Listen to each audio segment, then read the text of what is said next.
Welcome to our U.S. case research webinar. A brief overview of the topics we'll be talking about.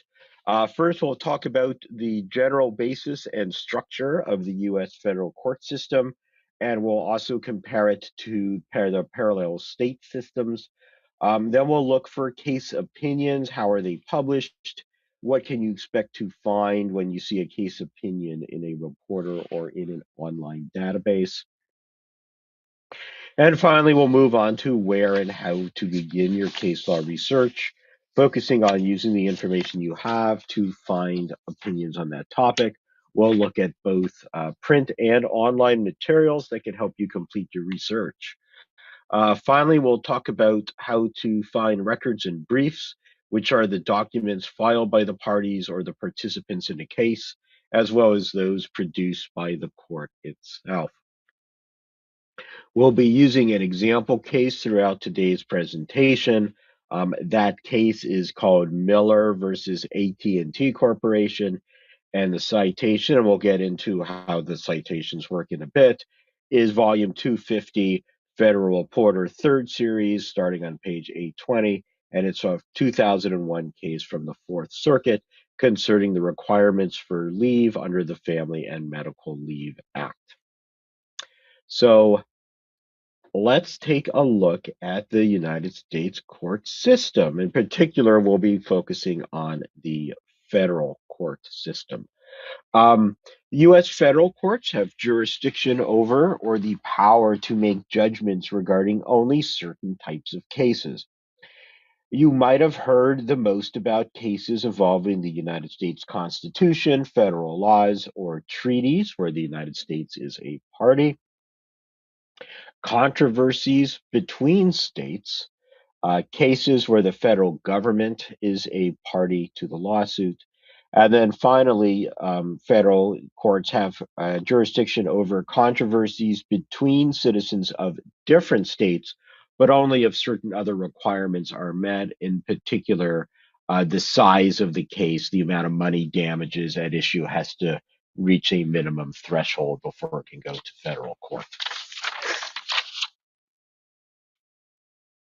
Our federal court system is structured like this picture on the slide.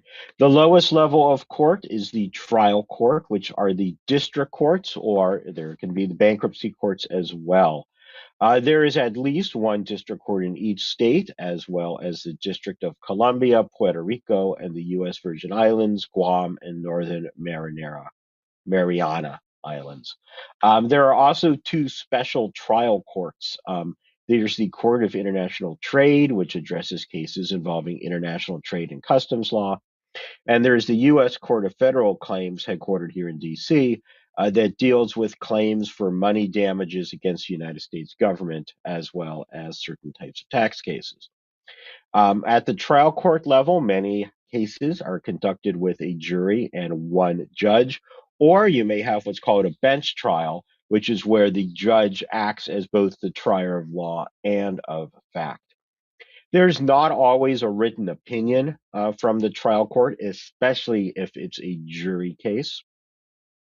And the court documents are kept at the court's clerk office, and then after a certain period of time will go to the National Archives.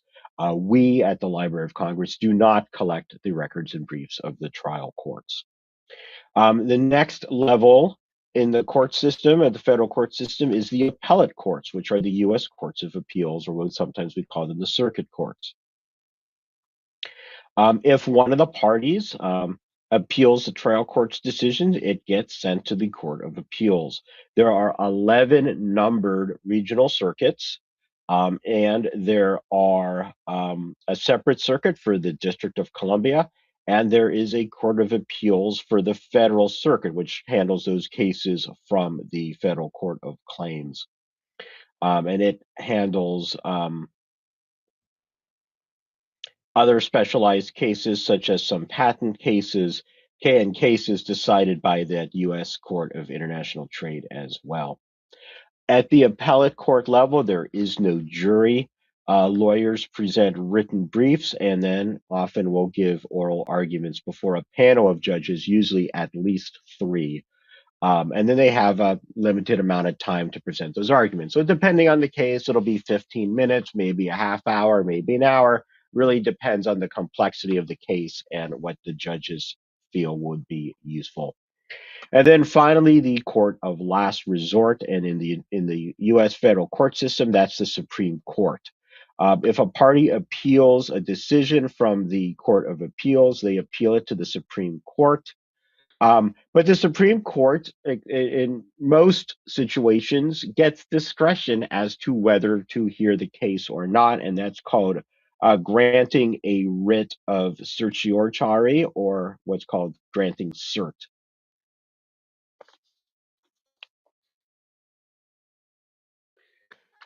State courts have a similar system, a similar structure to the federal courts. They often follow the same three-tier structure with a trial court at the lowest level, an intermediate appellate court, and then a court of last resort. And then there's a variety of other specialized low-level courts that states have, like traffic courts or family courts or probate courts. Um, that are specialized. There are several states that do not have an intermediate appellate court. Uh, for example, Delaware, Vermont, some of the smaller states that just don't have the level of litigation may not have an intermediate appellate court, and so you go from the trial court directly to their state Supreme Court. And also just bear in mind that a lot of states just have weird names for their courts. Like, for example, New York, the Supreme Court is the trial court. The highest court is the Court of Appeals. Um, and the middle court in New York is the Supreme Court Appellate Division. So it is just, you just need to look up, familiarize yourself with the particular state that you're interested in just to get an idea of how their courts are structured.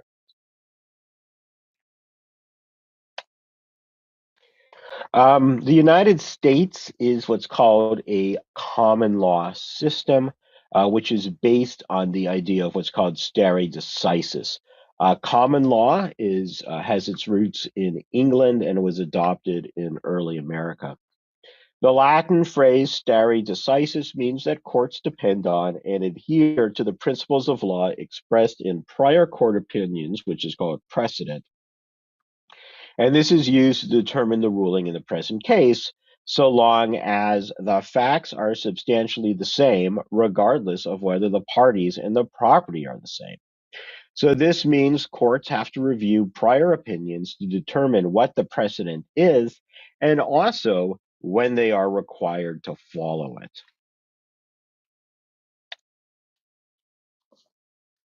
So when we talk about whether a court has to or whether it can follow prior precedent, we're talking about two things here. We're talking about mandatory or persuasive authority. Mandatory is when they have to follow it, and persuasive is when they can use it as a guideline. And so there's two ways to look at mandatory authority. There's vertical authority. So, in other words, in a vertical situation, it's like when we looked at that chart of what the federal court system looks like. Lower courts have to follow the holdings of higher courts. So the U.S. Courts of Appeal have to follow the Supreme Court, and the district courts have to follow the courts of appeals that are in their governing circuit. Then there's horizontal. So, horizontal authority means that U.S. courts of appeals in a particular circuit follow previous opinions from that same circuit. So, the Fourth Circuit follows previous opinions from the Fourth Circuit. They can go outside. They can go outside their own precedent if they make what's called an on bank review of that earlier opinion. And that's usually when all the judges in that particular circuit get together to decide a case. And you can ask for an on bank review when you make an appeal. Doesn't mean they're going to grant it, but you can ask for it. Um, Persuasive authority is precedent that a court can use as a guideline, but they're not required to do it. So, for example, that can be decisions made by a different circuit. So, like, let's say the Fourth Circuit has a case on an issue they've not decided before, and they do some research, or the parties tell them, well, hey, the Sixth Circuit has made a decision on this. And, one of the parties may say, well, we think the Sixth Circuit is right. And the other party says, we think the Sixth Circuit is wrong. And the Fourth Circuit can go, well, let's take a deeper look at what the Sixth Circuit has to say, and maybe we will follow it. Um, but they don't have to. It's persuasive authority. And so there are some factors they may look at to make that decision as to whether they're going to follow the decision from another circuit. And it could be, is it a neighboring jurisdiction? Um, is it something that that particular circuit has an expertise in? So, for example, like the Fifth Circuit covers, Texas, and like if it's like an oil and gas case, you know, Fifth Circuit has a lot of experience with oil and gas decisions. Um, and then finally, they'll look at the attorney's arguments, and maybe one side versus the other, uh, they just make a better argument saying, why you should follow the Sixth Circuit in this case, and they make a really good argument as to why the Sixth Circuit is right. Um, so that's kind of that difference between persuasive and mandatory authority. So again, looking at that hierarchy in the federal court system, you can see how mandatory authority works. The mandatory authority is broadcast down through the hierarchy. So, like what the Supreme Court says, everybody has to follow. What the appellate court says, the trial courts in that circuit have to follow. And then you have persuasive, and that kind of bubbles up. So, like the trial court is bound by a trial court in Virginia, in the Eastern District of Virginia, is going to be bound by decisions of the Fourth Circuit because that's where Virginia lies. But they can say, well, the trial court can go, well, let's look at these decisions here from the Fifth Circuit and the Eighth Circuit, and maybe they're going to be persuasive, and they can utilize that as precedent. State and federal court systems run parallel, they're not interwoven. So look to the court system that you're in. Federal courts don't always have to follow decisions of the state courts and vice versa, depending what the issues are. All right. So that's stare decisis and common law. But in order to know what precedent is, we have to know how to find a case opinion and what is a case opinion. So we'll look at what they are, how they're published, how you find them in a book or a database. So what is a case opinion? Well, a case opinion is the written explanation of the reasoning behind a court's ruling regarding the outcome of a case using the facts of the case and past precedent. So there's a difference between an opinion and a ruling or a verdict. A ruling or a verdict is the final outcome of a case, whether it's decided by a judge or a jury, which leads to the order telling the parties what to do. The case opinion is the reason why. So it summarizes why the court ruled the way it did. So the ruling or verdict is the order saying, well, we think the plaintiff won here and the defendant owes them $1 million in damages. That's the ruling. That's the verdict. But the opinion is the why. And that's really the important part. That's what you're going to be interested in reading.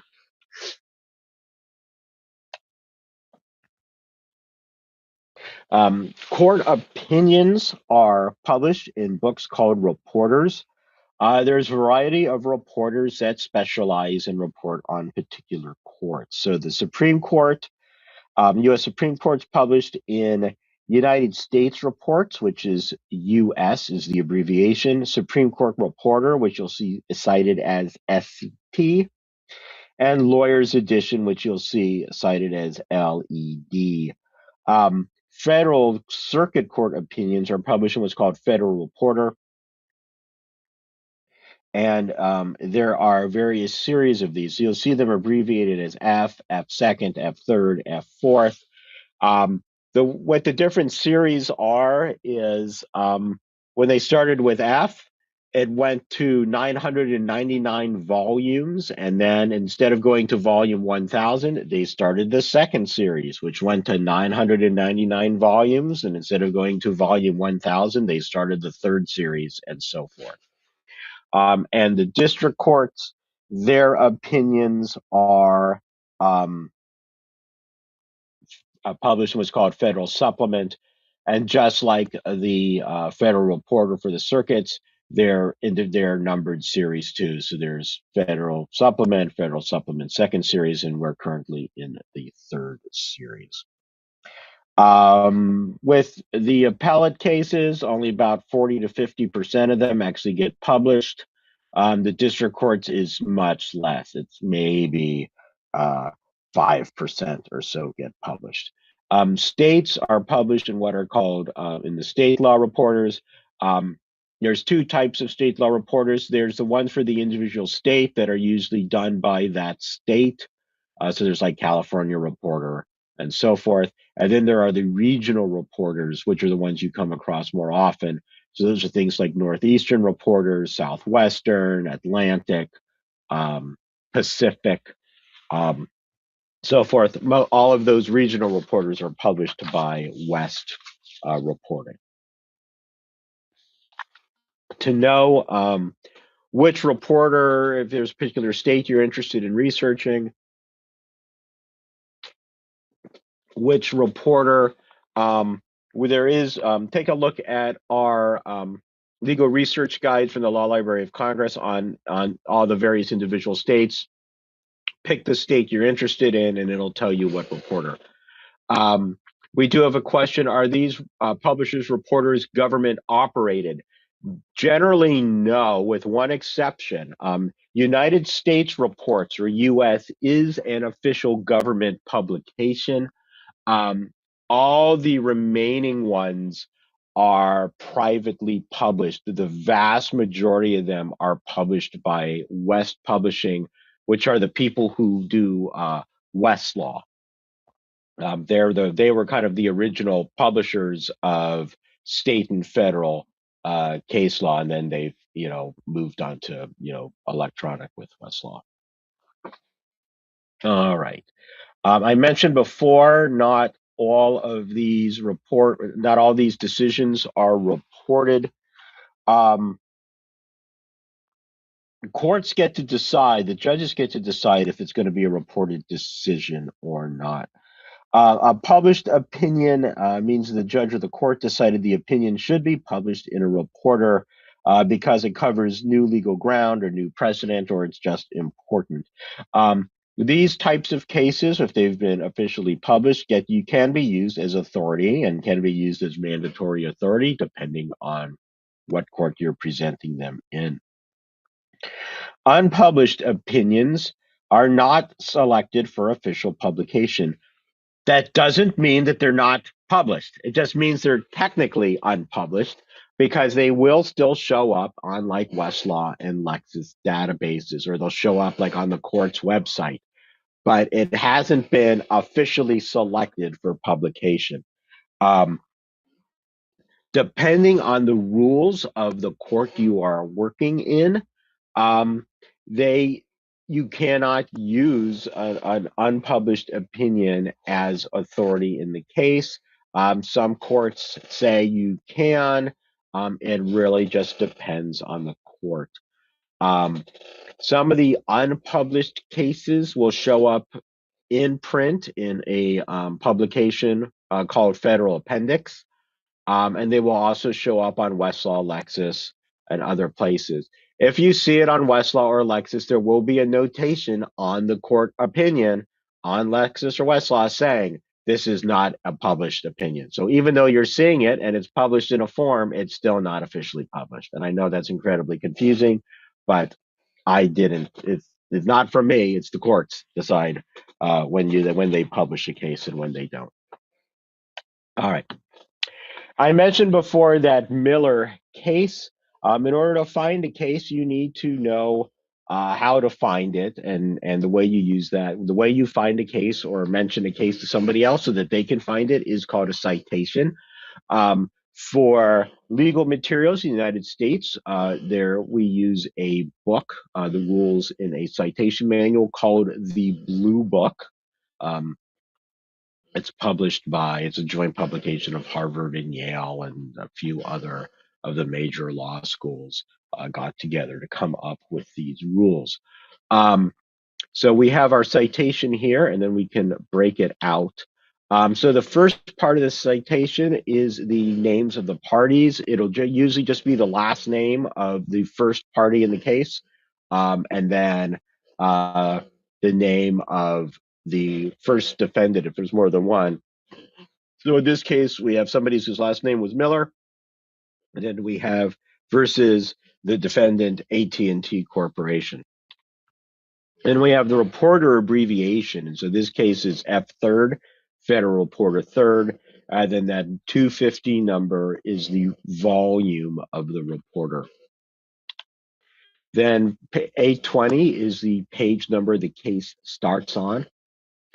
And that's all the information you need to actually find the case. But so the last bit of information is what's called a parenthetical.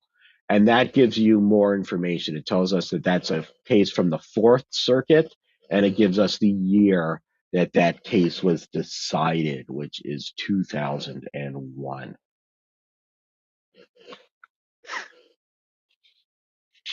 If you look at the case in print, this is that Miller case found in volume 250 of the Federal Reporter third series.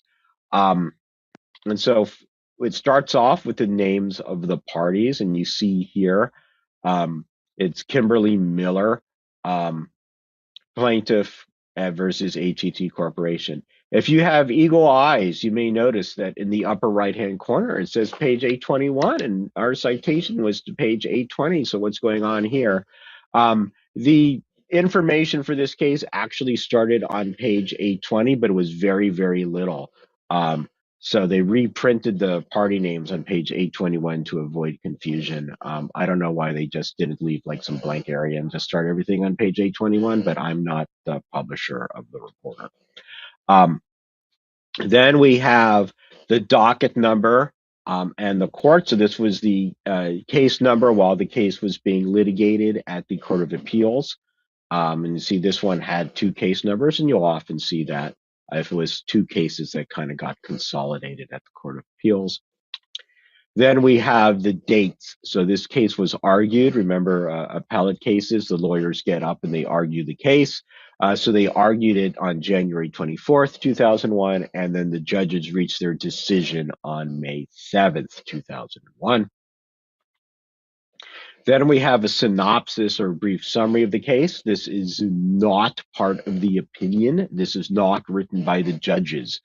This is written either by the clerk's office or by the editors of the reporter, just depending on the court and the reporter.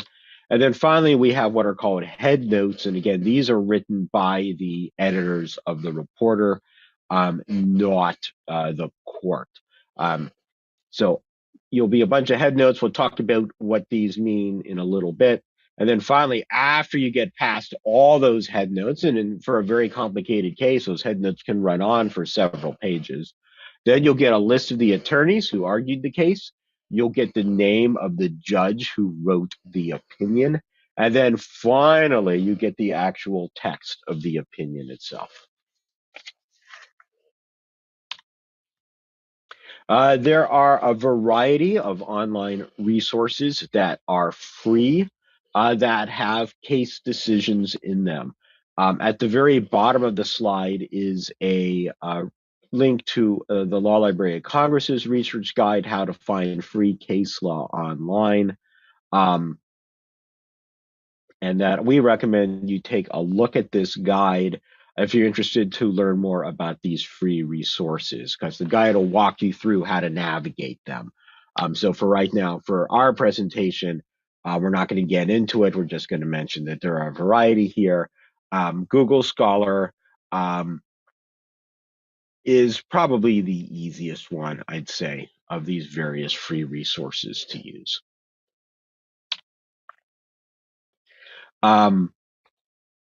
The free resources are fine, but you kind of get what you pay for. The subscription resources tend to be a lot more useful when you're doing case research. You can get these often at your local public court or academic law library. We also have some available here at the Law Library of Congress if you're here in DC. The subscription resources like Westlaw, Lexis, Nexus Uni, Bloomberg Law, Fastcase have deeper collections of court opinions. They also link to other legal resources like the records and briefs, law journal articles, the statutes, all in one place. And even more importantly, they have citators. And we'll talk about citators in a minute.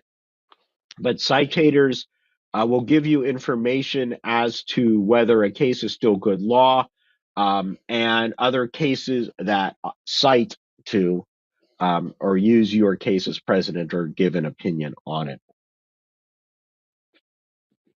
And we'll talk about citators in a minute, but like I said, the law library has these available to the public. So we do have Westlaw, Lexis, which at our library is called Nexus Uni, and we do also have Bloomberg Law. And none of these resources are available remotely. If you want to use them at the Library of Congress, you have to come here to the law library. All right. So we talked about where to find case opinions, but how are we going to actually research it and actually find them? So how do we begin our research? Well, how you begin depends on the information you already have and what you're starting with. So are you starting with citations to the United States Code or a state statutes? If you're doing that, we would recommend you work with what are called annotated codes, and we'll talk about that in a minute. If you have citations to case opinions, and you wanted to find more cases similar to that topic, so like you're looking at that Miller case and you want to find cases that are similar to it, then we would suggest starting with what are called head notes and working with citators. And finally, if you're just looking for cases on a particular legal topic or subject, then we would suggest starting with digests and keyword searches. So let's go through these in a little more detail. So what do you do if you have a citation to a statute, which are the laws created by a federal or state legislature? Well, what you'll use are what are called the annotated codes. These statutes, versions of the statutes, have what are called annotations or notes with citations to primary and secondary sources that cite to or discuss your section of the code. And so these annotations can include citations to court opinions, law journal articles, legal books or treatises. For researchers, an important time saver, because you'll get multiple sources of primary law like cases and other secondary sources like law review articles or treatises that review and consider the statute that you're looking at. For federal statutes, there are two annotated codes, which are listed here on our slide. There's United States Code Annotated, or USCA, and United States Code Service, USCS. Many law libraries will have these in print. They're also available online on those commercial databases. So USCA is published by West, so it's the one that's on Westlaw. USCS is published by the Lexis folks, so if you use Lexis, that's what you're working with. For states will have their own annotated codes. So if you're looking for the annotated code for New Jersey, you can look it up in our state research guides, or talk to a law librarian in your state at one of the public law libraries, and they can help you find that. For the United States Code, there is an official United States Code, USC. It is not an annotated code, so it does not really help you research with finding cases. So for an example, we have a citation here at the bottom of the screen. So we have, really? There we go. 29 USC Section 2612, this is a citation from that Miller case. If we wanted to find other cases that have annotated that statute, then we'd need to look at the annotated code. So we'd look in volume 29 of the US Code and look at section 2612. And so we have that example here. So this is the US Code. And so it's Title 29, Section 2612. And then we have our notes of decisions here in this box, and they're organized by topic.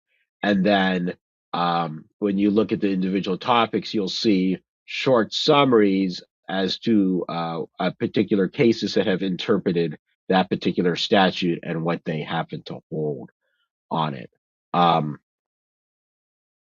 So we have the statute information there at the top. We have the table of contents of the annotations or the case notes, and then finally the individual case notes.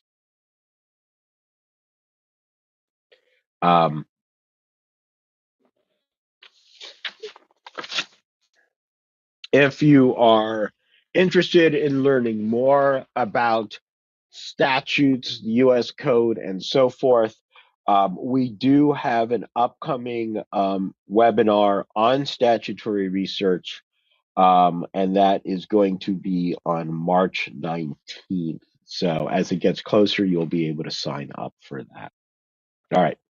So that's working with statutes. What if I have a citation citing a particular court opinion? Well, that is when you would use a citator.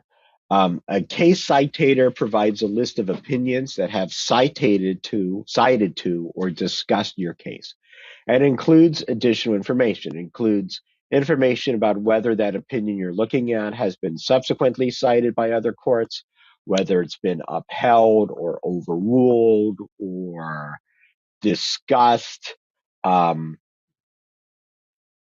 And so you can get an idea if the subsequent decisions have weakened or overruled a legal issue from the case that you're originally looking at. Secondly, that citator is providing information about the other subsequent citing cases dealing with that same legal issue, which can give you further insight into your research area. So this provides a great value because you can quickly go from just finding one good case to finding dozens of cases on the same legal topic. So those free resources like Google Scholar or Court Listener, they do have citators, but they're very simplistic and they don't have all the power and resources that the subscription citators have. So if you're going to be submitting a case to court, not only do you need or are you advised to work with the citators in the subscription databases like Keysight and Westlaw or Shepard's in Lexis. It's actually, if you are a practicing attorney, malpractice to not use a citator. You will get in big time trouble if you do not use a citator to ensure that the case that you are using before the court as precedent is actually still good law.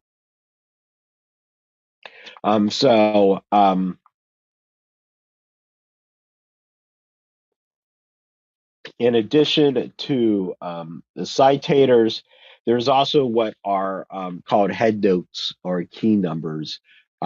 These are in those print reporters and in the subscription databases. These will break out all the legal issues addressed in a case, and they provide a short summary of them. So we see here, this is from the Miller case. These are some of those head notes. These are the head notes available on LexisNexis.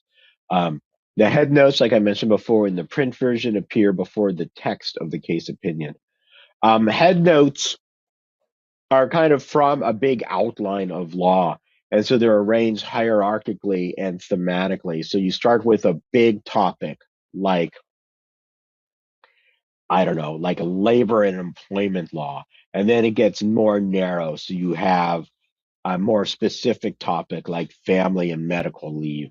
And so would start with like a big topic like labor, and then you can narrow it down to the particular issue that you are looking at.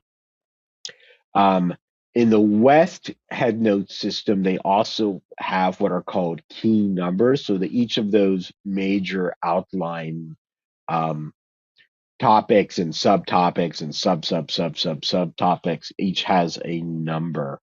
Um, and And so with those numbers, those are consistent across all of the head note systems that West use. So if you're looking at Texas and you go, well, are there any cases on this exact same issue in Oklahoma? It's going to be the same topic and key number in Texas as it is going to be in Oklahoma.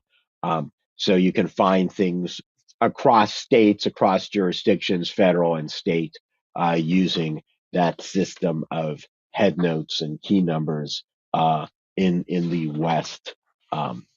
West system. If you don't have a citation to a statute or case, but you just have a topic, I want to find cases that have looked at arson or whatever, um, then you can search um, by head note using what are called digests. And the digests are the collection of all those head notes organized by major topic. This is kind of like where those head notes come from. They come from the digests.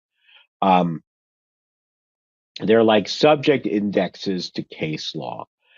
So each head note includes a list of case citations arranged by jurisdiction and court. That includes the subject of that head note. So digests serve as like a subject index to federal and state case decisions. And there are different digests for different date ranges and different jurisdictions. So there are federal ones, there are Texas ones, there are New Jersey ones. When in doubt, ask a librarian which digest should be the one that you use. So this is like a photo on the left here of the West's General Digest, which is indexes federal and state, and it does it for particular ranges of years. These are also available using head notes in the commercial databases. So you can do some searching using their head note system. And so on Westlaw, they do have the uh, the key number system inside of Westlaw, and so you can do that searching on Westlaw without having to crack open the digests.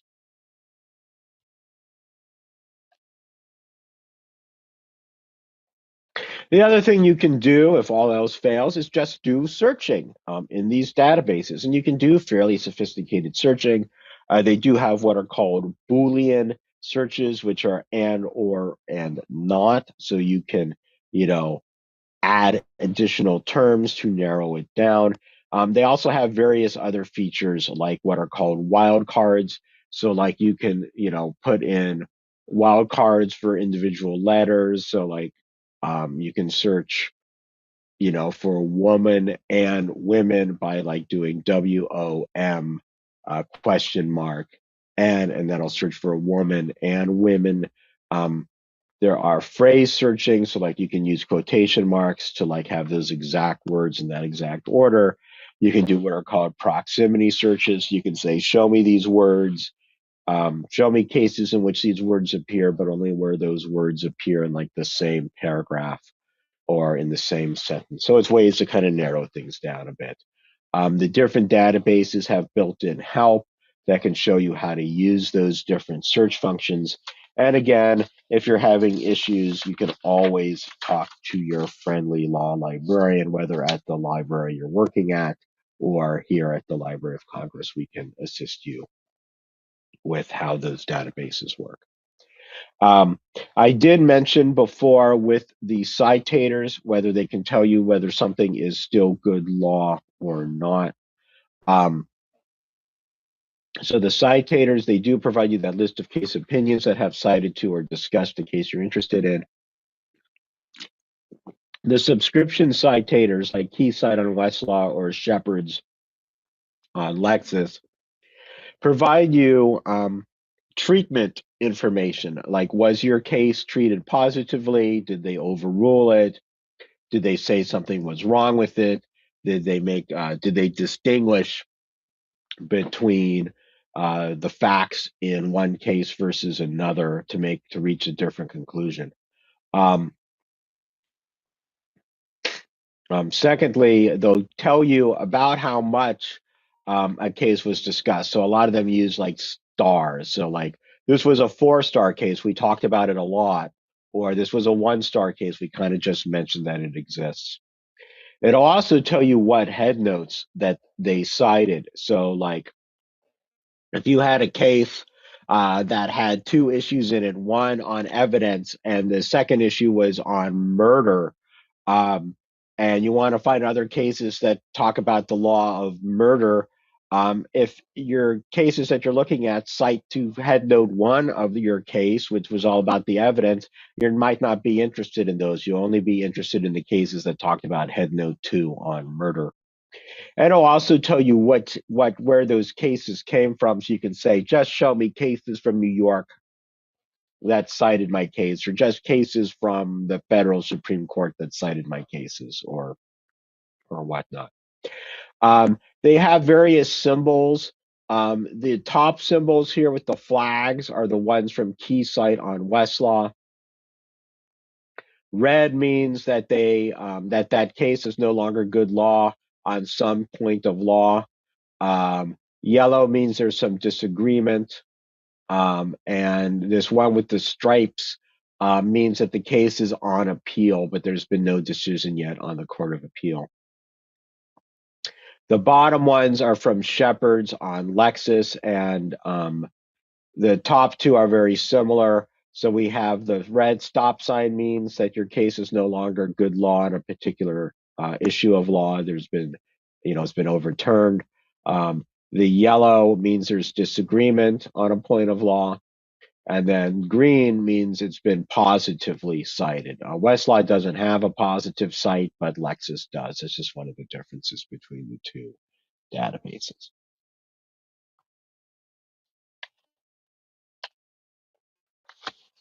All right.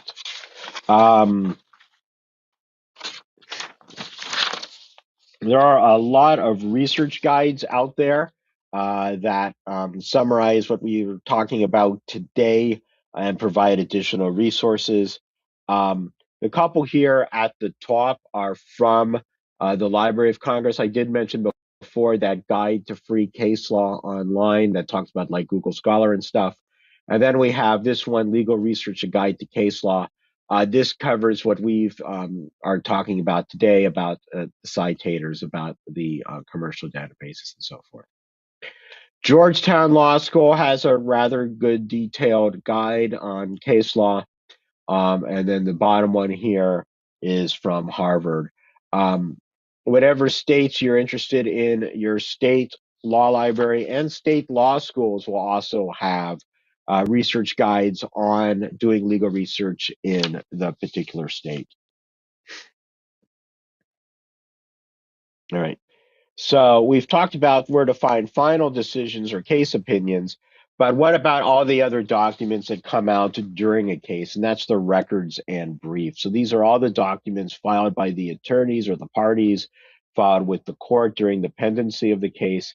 And this also includes, documents produced by the court itself. So these can be like the complaint, it can be motions, it can be briefs in an appellate case. It can be like for the U.S. Supreme Court, a petition for writ of cert, amicus briefs, and so forth. If you're looking for records and briefs from the U.S. Supreme Court, from around 2009 and moving forward, you can get them pretty easily online for free. Starting from 2009, there's a website called SCOTUS blog that also has like reporting on the Supreme Court. They have materials from 2009, and the Supreme Court itself, starting in 2017, required online filing, and so all the online files are available online from the Supreme Court. For older materials on the Supreme Court, there are commercial databases listed here for really old stuff like Gale, Supreme Court Records and Briefs has going back to the 1830s. ProQuest Supreme Court Insight has from 1933 going on. We have these databases here at the Law Library of Congress, and public or academic law library near you may also have some of these. There are also print and microform resources. There are a few libraries designated by the U.S. Supreme Court as depositories. So whenever you file a brief with the Supreme Court, you have to file like 10 copies. After that case is done, many of those copies get distributed to different libraries throughout the country. The Law Library of Congress is one of those, so we get copies from all the Supreme Court cases. There are other state libraries or law school libraries that have also been designated as Supreme Court depositories. Like offhand, I think University of Connecticut Law School is one. So like they get copies of all the briefs. Then there are copies on that have been available made on microfilm. Again, the Library of Congress has them, and a library near you, whether public or academic law library, may have these as well in microfilm. For other courts, it's a little more difficult. For federal courts, there is a service called PACER that's run by the federal court system that has all the records and briefs starting from the early 2000s, I'd say, when electronic filing generally started. These are available for the district courts and the courts of appeal. It is not free. They do charge. Um, it's like 10, you have to create an account. It's like 10 cents a page, but they do cap it. Um, so if it's like a 20-page document, you only still pay like up to $3. For state courts, it's harder because not all the state courts have their dockets available online. And so you often just have to contact or go to the courthouse and work with the clerk to get copies of what you want. For older materials, you will have to deal with archives, whether it's the National Archives or the state archives. For certain ranges of the United States Circuit Court of Appeals, the Library of Congress does have those in microfilm. Um, Many of those are stored off-site. So if that is something you are interested in, contact us through Ask a Librarian, and we can confirm whether it's something we have. And if so, it will probably take like sometimes a week to get it for you.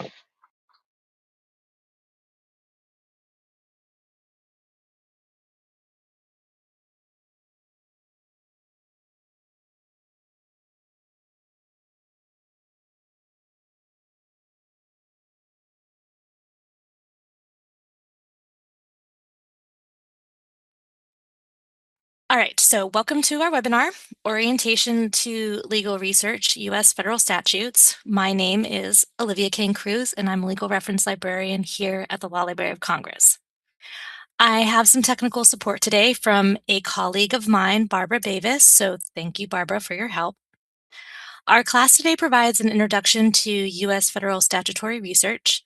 The class is going to be scheduled to go for an hour long, and we will go through a series of slides and practice what you've learned with some sample problems along the way.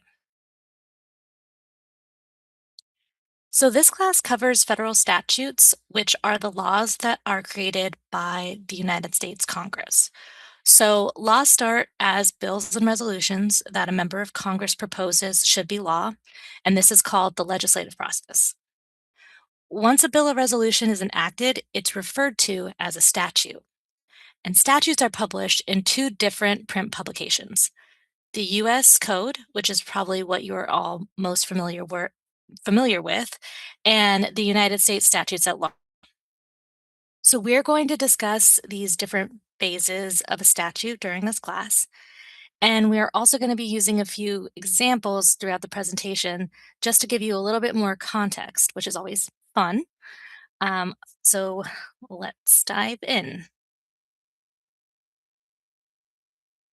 So, one thing to keep in mind as we go through this class is different laws come from different branches of our government.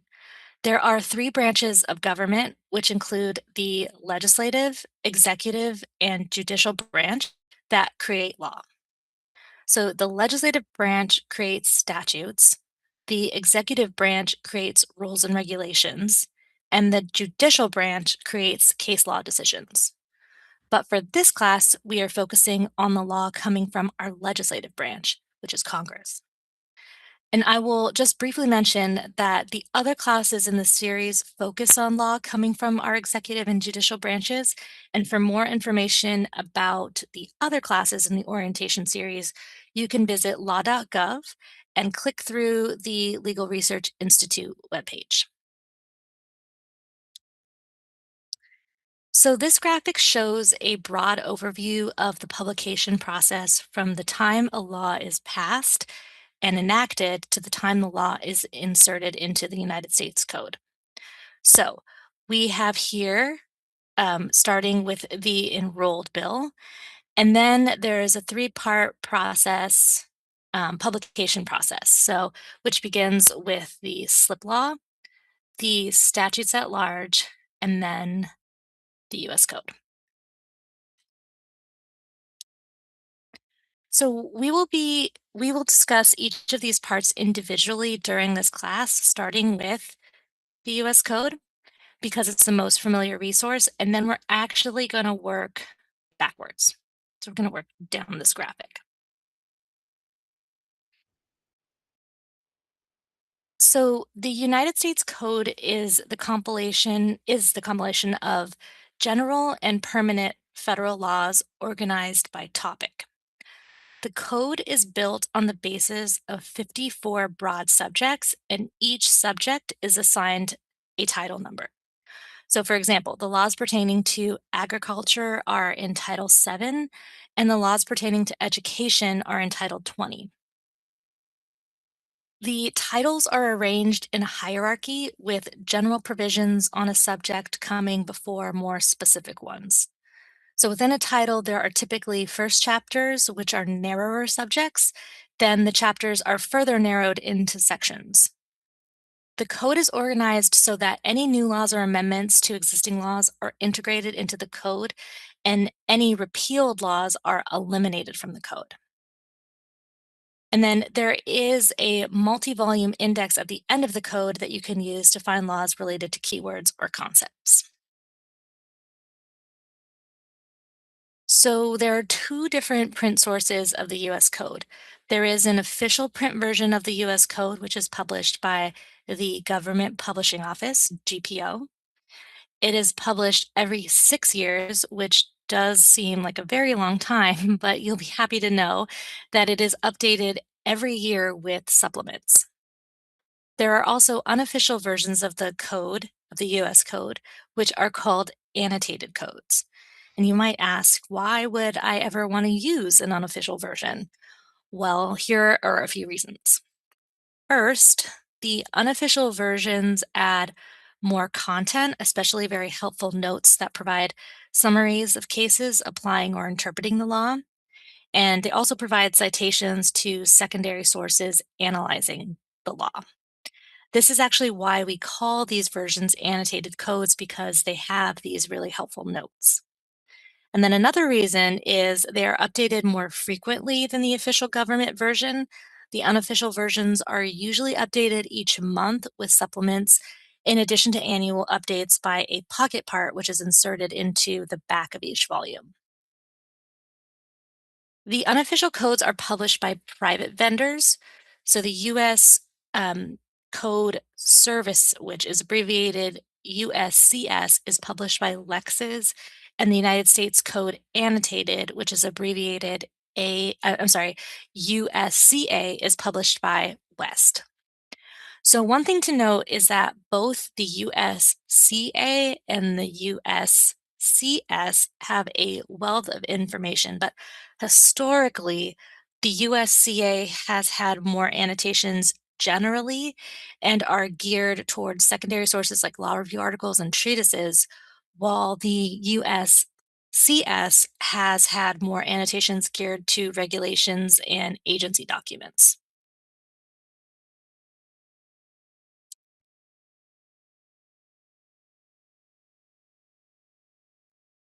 Oops. Okay. So the private versions of the code contain useful finding aids that help you navigate the text. So, for example, if you only know the popular name of an act, such as Megan's Law, you could use the popular name table to find out where it has been inserted into the code. If you only know the original public law number, which we're going to discuss in a few minutes if you don't know what that is, you can use the statutes at large tables to find where that law was inserted into the code. So if you only know the subject of the law, all you know is that the law is like related to federal environmental laws. You can use the general subject index to find laws related to that topic. Okay, so this slide here provides you with information about where to find the US Code online. First, there are three free government sources. GPO's govinfo.gov has PDF copies of pages and text of the code from 1994 to the present. And then we have the Office of the Law Review Council, which is OLRC, which also goes from 1994 edition to the present. It is more like an HTML interface rather than PDFs, and it has some really helpful, really useful finding aids and keyword searching, which can be quite useful. This website is also hosted by the office, and they are the ones that put together the US Code. I'm sorry, they're hosted by the House from the Office of Representatives, and it is updated more frequently than GPO's govinfo.gov. And I use this source actually probably every single day. um, and then the Law Library of Congress collection covers editions of the code from 1925 to 1994. One thing to note is that each free version has different features. So, for example, if you wanted to browse pages of the US Code in PDF format, the exact way that it would appear in the book, I would recommend using GovInfo. However, the drawback to GovInfo is that it is only available after it has been officially printed. And as we discussed, GPO doesn't print the volumes as frequently as the OLRC updates its website. For most daily work and for searchability, I would suggest using the Office of the Law Revision Council. It is also the online source that is updated the fastest, which is why I use it all the time.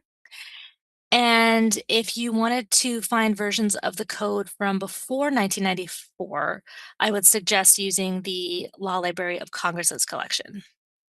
So I also just want to mention subscription services such as Westlaw Nexus or Hein Online. These services can typically be accessed in a law library or an academic library.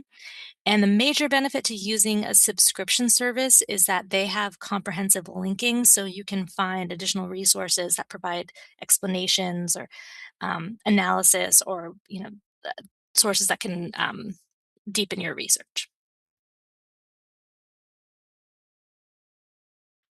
Okay, so this slide shows you what a citation to the US Code looks like. So lawyers use a legal citation style found in the Blue Book, a uniform system of citation. It is often just referred to as the Blue Book. Uh, Print copies of the Blue Book are widely available in law libraries. We actually have several copies in our reading room, and you can also find them in most public library systems. So essentially, the Blue Book is a style guide for legal citations. If you look at the citation here on the slide, it identifies the title number, the information about the print version, so official or unofficial, the section, and the year of publication. This citation enables the reader to quickly find the text of the law being cited. And if you do cite to an unofficial version of the code, like the USCS or the USCA, the Blue Book's practice is to put the publisher's name in a parenthetical after the citation alongside the year of the code's publication. Okay. All right, so that brings us to our first in-class exercise. I will read the issue out loud. So our client has a sprained ankle. She asks whether a sprained ankle is considered a serious health condition as defined in the requirements for leave in the Family and Medical Leave Act, which is FMLA. She asks you to research this issue. So she asks us to find the section of the United States Code that provides a definition of serious health condition for the purposes of the Family and Medical Leave Act, and find what the title and section numbers are. So we're going to use the Office of the Law Revision Council's site, which we discussed in our previous slide, to start our research problem. So let's first ask ourselves, what do we know? Well, we know the popular name of the law, which is the Family and Medical Leave Act, and we know we are looking for a definition of a word or phrase, and we know that the phrase in question is serious health condition. So, based on our knowledge of the popular name of the law, one option is to use the popular name tool.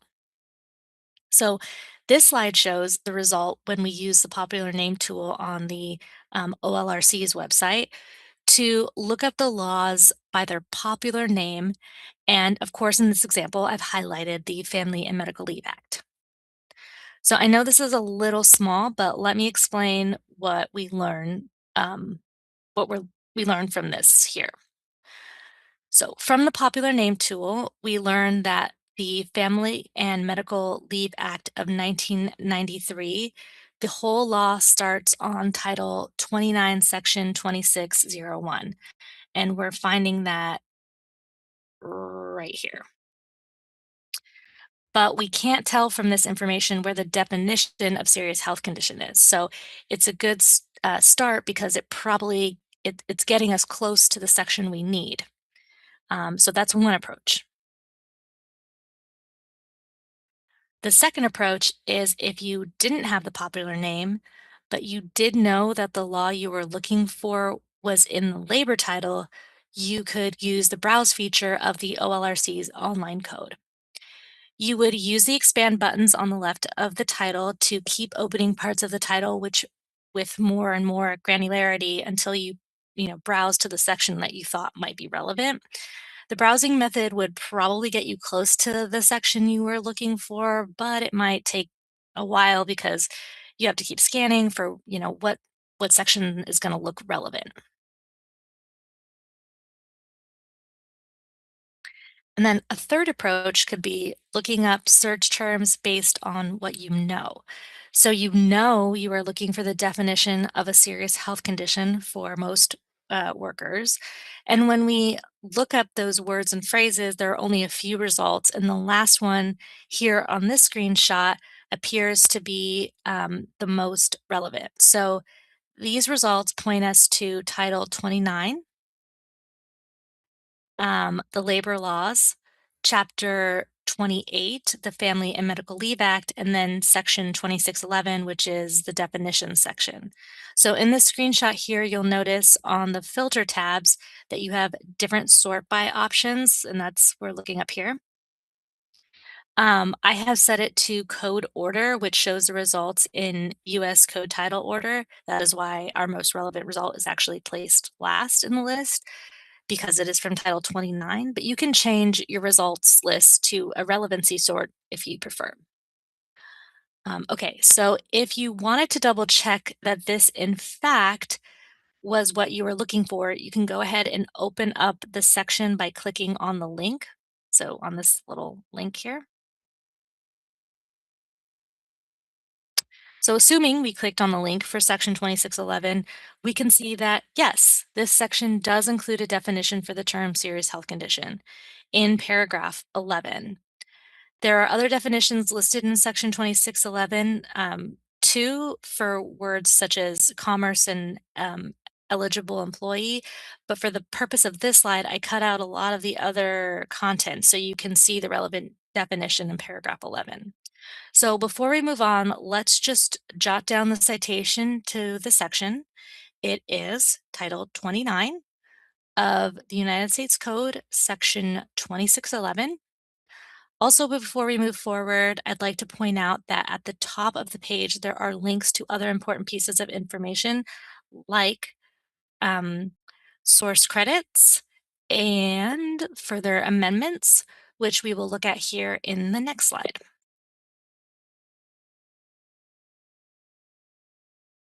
Okay, so let's discuss other helpful information included in the code. So parentheses at the end of a section contain a listing of public laws called a source note or sometimes a source credit. So these source credits can be used to find the history of a section of the code. This example in the middle of the page is from our section 29 USC section 2611. The first citation is the law that created the code section. The remaining citations are subsequent amendments to the section. And subsequent amendments are separated by the semicolon. So let me find one here by this little semicolon here. In addition to the source credits, the code also includes notes about amendments. So you would look at the amendments note after each source credit on the OLRC page to see how amendments changed a particular section. Okay. All right, now that takes us to, um, so now we are going to use this example to illustrate that point. So let's answer question 2. Has the above US Code section 29 USC section 2611 paragraph 11, which is the code section we've been discussing, ever been amended? And if so, in what way?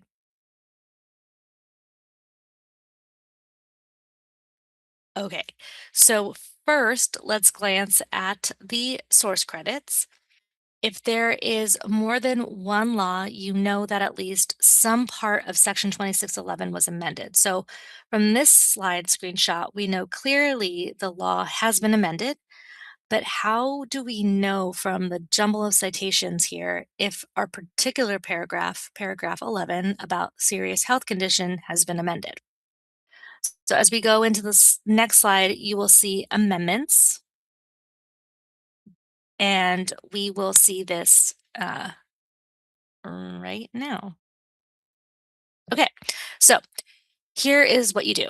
You scroll down the page a little further, and underneath the source credits, you'll see amendment notes. These notes give you brief explanations of how the section has been amended over the years. And as we scan down the notes, we see that none of them apply to paragraph 11. So our conclusion is it does not appear from the source credits or the amendment notes that paragraph 11, again, the definition of a serious health condition, has been amended since it was originally written in 1993.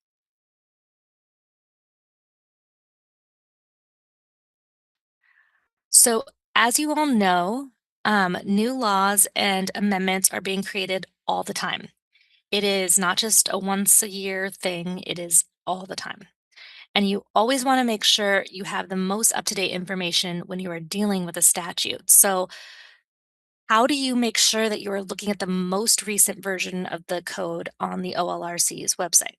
Well, first, there's a menu option on the left-hand side, right over here. for currency and updating. And if you click on it, you will be brought to this screenshot, which will show here in the box that the US code on this website is current. And I'm talking about this little box over here, is current through Public Law 119 to dash 73 as of January 23rd, 2026, except for Public Law 11960. So this means all new laws passed up to that time have been ingested into the US code online or codified, other than the changes made by Public Law 119-60. So if anything has been enacted since then, we know it will not be included on this particular website. To make sure that no laws have been passed on your topic since the code was updated, you can use congress.gov and the House and Senate websites to check for legislative activity. Additionally, if currency is critical, you should also check subscription services such as Westlaw or Nexus because those services are updated very quickly.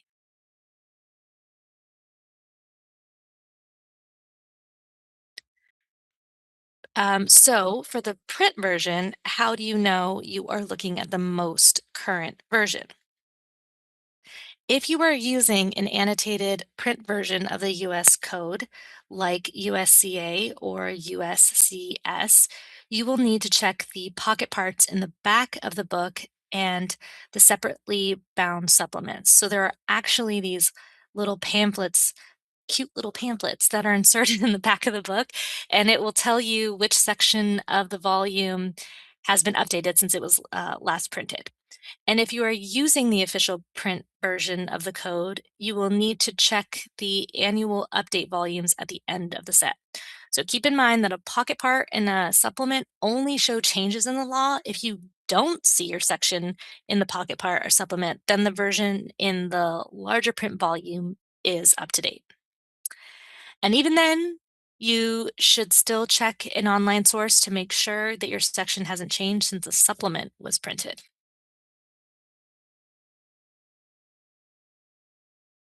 All right, so here we are back at our original graphic that shows the publication process. We've moved through the code and we're going back one step to the session laws. So we just discussed all about this, and now we're going to go to the statutes at large session laws. Um, so let's see. Which so we've gone one step back, which at the federal level are bound in a collection called the United States Statutes at Large. So public laws are first printed individually by GPO shortly after they come out, and these single law publications are called slip laws. However, it is really rare that you would come across an individually printed slip law in today's setting. So we're going to spend most of the lecture discussing the bound version of those slip laws, which is the United States statutes at large. So now is a good time in the presentation to mention again that the US Code, which we just talked about, contains all of the laws of general and permanent nature in the United States, while the statute at large contains just the laws from a congressional session, which is a 1 year period.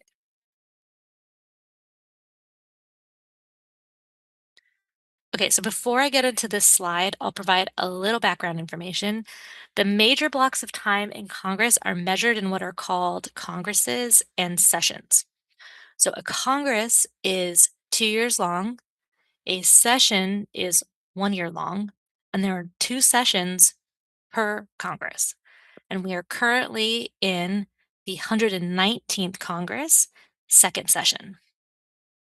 At the end of each session of Congress, all the individual laws published during that session are compiled in chronological order and bound in their entirety in print in a title called the United States Statutes at Large. In other words, there is one volume of the statutes at large issued per year. The statutes at large includes all of the public laws, private laws, and presidential proclamations from a session of Congress.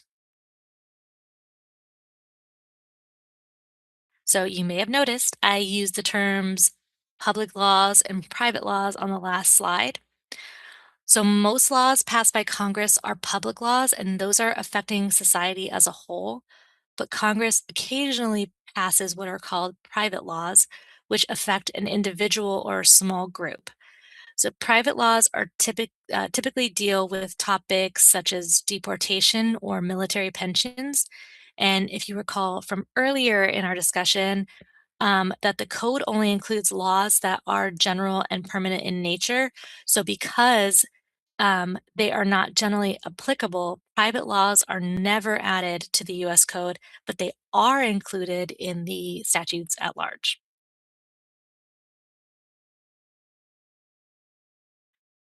Okay, so let's turn back to our in-class exercise. So we're still in the same problem about the sprained ankle and whether that's considered a serious health condition. So question 3, locate information about the public law that created 29 USC section 2611.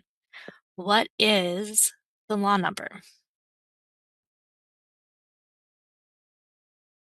So here we return to the screen grab showing the source credits from the US Code section that we've been working on. Again, 29 USC section 2611. We can use the source credits to identify the number of the public law that created this section.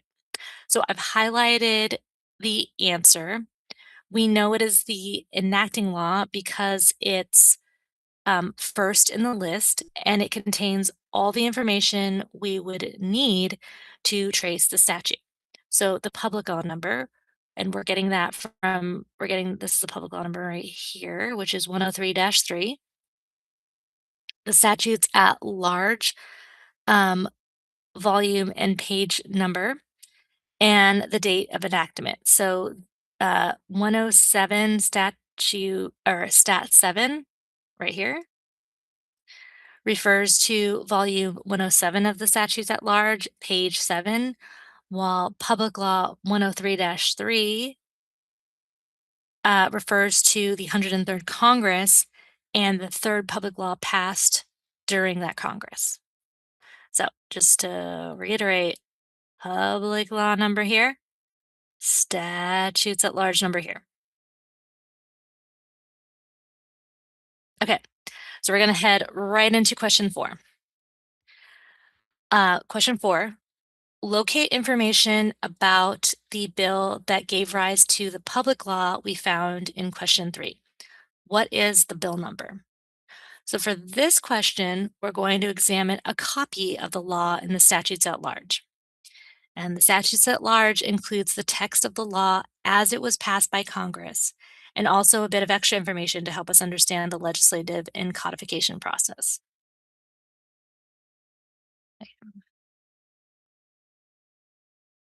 So here is a screenshot of the very first page of the public law that we've been discussing. We can use the information on this page from the statutes at large to help us answer question 4. In the top left corner, over here, you have the volume and page number for the statutes at large. Here you see it's volume 107 and page 6, volume 107, page 6. Moving down, you have the date of enactment, which is February 5th, 1993. Hope I kind of covered it, sorry. And right below that, you have the number of the bill that eventually became the public law. So there's your answer to question 4. And we're looking at this right here. HR stands for House of Representatives, so you know the bill originated in the House as opposed to the Senate. And it was the very first bill introduced in the House during that particular Congress. So we know from the next bit of information that the Congress was the 103rd Congress. So the bill that gave rise to our law was H.R. 1 from the 103rd Congress. And when that bill was enacted, it became Public Law 103-3. The final bit of information that you see on this page is the short title, which will be typically provided right at the beginning of the text and also highlighted in the margin notes. The short title is actually how we've been referring to the law during this lecture. So the Family and Medical Leave Act, just quickly note that the full title of the bill is actually an act to grant family and temporary medical leave under certain circumstances. So this is the actual title here that I've put parentheses around. So please keep in mind that just because this has an HR citation, just because this is called HR 1, it also had to pass the Senate. So if it had been introduced in the Senate, it still would need to pass the House too. So just keep in mind, all bills must be passed in both chambers. This number is just going to indicate where it originated. I'm sorry, not this number, these letters. Okay, so just as we discussed, the Blue Book citation style for the US Code, the Blue Book also provides a distinct style for citing to a public law. So let's just run through the citation piece by piece. So, title of the law is the Family and Medical Leave Act, which we know is the short title now. The abbreviation telling you it's a citation to a public law number. So, this is, that by this, we're referring to a public law. And then the public law number is 103-3, and the volume page number in statutes at large, volume number 107, stat 6. I'm sorry, page 6. If the title doesn't include the year of enactment, you put the year in parentheses after the reference to the statutes at large.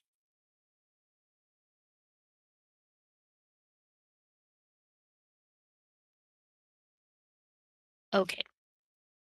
So this slide gives you a few suggestions for free and subscription sources of public laws.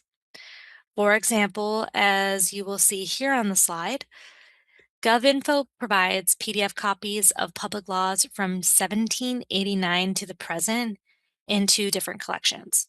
The Statutes at Large collection, which right now goes through 2018, and the Public Laws collection, which goes from 1995 to the present. You may wonder why the Statutes at Large collection only goes to 2018, and that is because it will only be as up to date as the GPO has actually published the bound version, and they're just really far behind in publishing the bound version of the Statutes at Large, so it may be that they just haven't published 2019 to present yet. So also on the slide, you will see congress.gov also provides PDFs of public laws from 1951 to present. The Law Library of Congress's collection includes public laws from 1789 to 1950. And it used to be that this collection was a bit of a gap filler because GovInfo didn't always go all the way back to 1789, which is just a little fun insight for you to know. The Law Library also has a separate website called Century of Lawmaking for a New Nation, which we have updated, as you will see later in the presentation. And our website covers the time period of 1789 through 1875. As far as subscription sources, which you may be able to access at a law library or academic library near you, there is Westlaw and Nexus, Hein Online, and ProQuest Congressional. These databases typically provide a full run of public laws, though it may vary from subscription to subscription.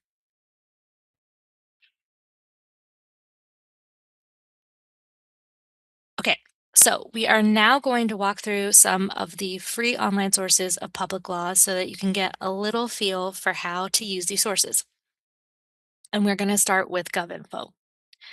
So GovInfo allows you to browse by category. So if we clicked that button that I've highlighted on the screen grab,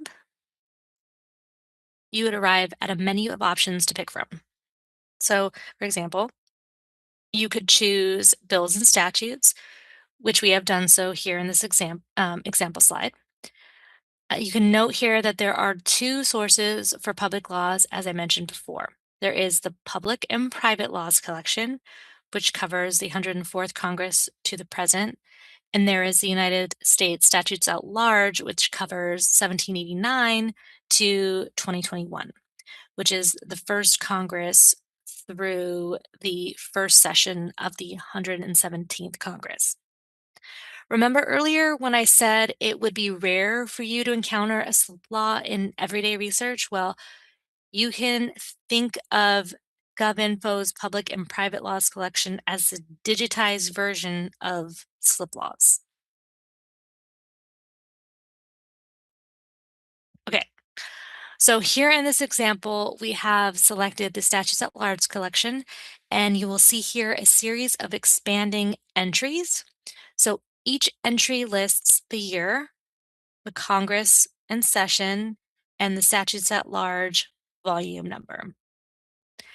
And if you wanted to see more, you can click on the plus button on the left side of each entry and keep expanding further and further to browse to the public law in question. And plus button, I mean these little guys right here. Okay. And then another feature on GovInfo is the advanced search. So using advanced search can help you to add date limiters to specific collections or search a certain part of a document. For example, if you only wanted to search certain collections, you could do that here under Refine by Collection. And you will see in this example that we have selected public and private laws, statutes at large, and the US Code. Then you could also pick a date range. So here, for example, anything enacted between, if you wanted to, you could do a date range here. Um, Pick something like, I don't know, June 1st to December 1st of 2000. And then lastly, you can search for keywords. Like here you see Family and Medical Leave Act, which I didn't actually put in here, but if you wanted to, you could search by keyword here. So that can be useful. Another feature on GovInfo is the citation tab. So you can use the citation feature when you already have a specific citation to look up, and it will go right to a PDF copy of the document as long as it is available on GovInfo. And this screenshot shows you what the menu looks like when you select the collection of statutes at large. On the next slide, you can see what it looks slightly different if you selected a different collection like private and public or private laws. Public and private laws. Okay. So we also want to highlight the Law Library's collection of public laws from the statutes at large, which is available at the Law Library's website. You simply select the Congress in which the public law was passed to download a full PDF of the pertinent volumes of the statutes at large. All PDFs are searchable by keyword once you have it opened. One thing to note is we are in the process of updating this collection, so it is a little easier for patrons to use. So just keep that in mind when you're using this collection. So for those of you who have not accessed our Century of Lawmaking website in a while, we've been in the process of updating it. You can see here the website has a picture of what the old landing page looked like because we are nostalgic here at the library. So I was not able to capture the whole website in one screen grab, but this is what our new website looks like now. Um, and then if you were to scroll farther down the page, you would see the browse feature, which summarizes the 5 main categories in the collection, which which are right here.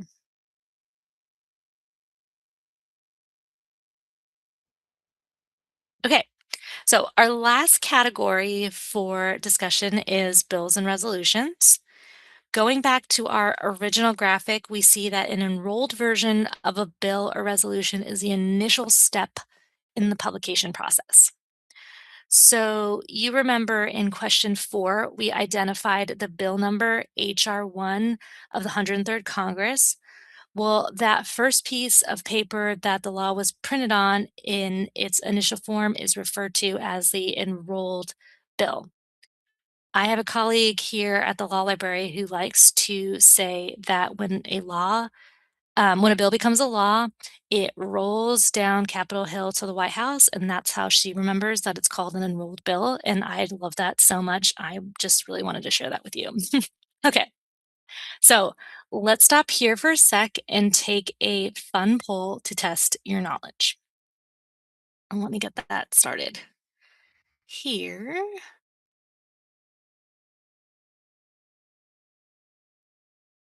Okay, I'm hoping that everyone can see this. So here is our poll. In which publication would I expect to find the enacted version of this bill? A bill for the relief of Nebraska aluminum castings, Incorporated, Senate Bill 3043 from the 101st Congress in the year 1990.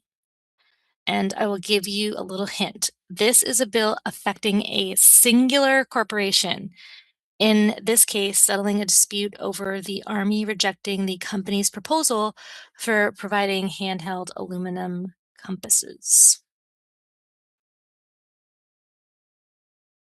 So I'll give you all a few minutes to answer this question while I get a drink of water.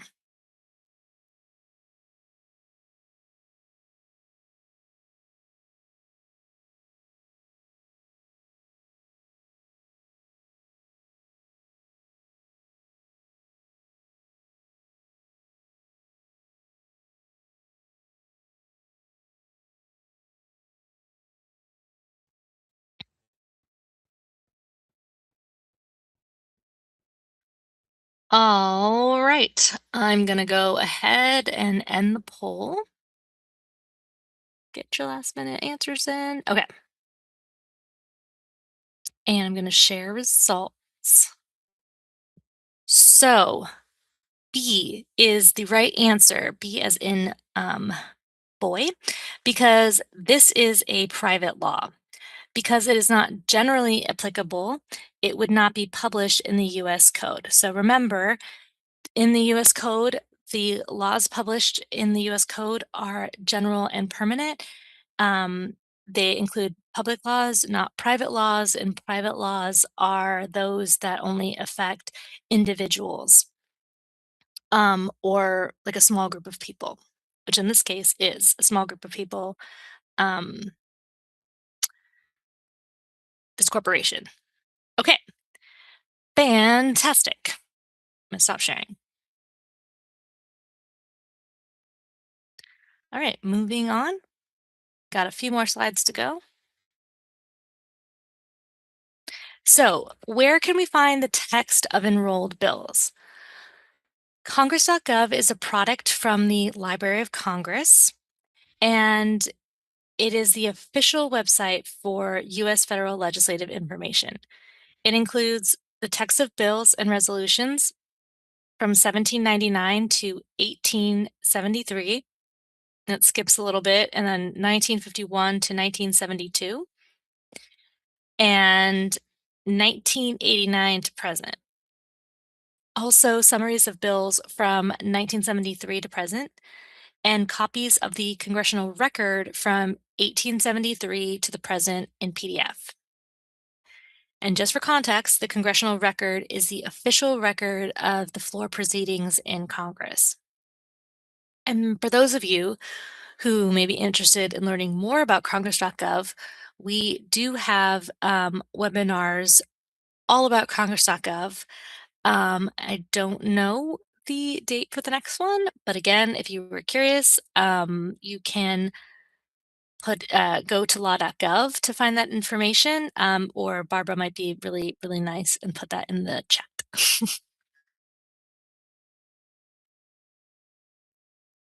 Okay, So searches are completed using the search box and drop-down menu at the top of the screen. Note that Congress.gov includes a link to a public laws table, which can help you find public laws by their bill numbers. And Congress.gov includes a link to the OLR US Code.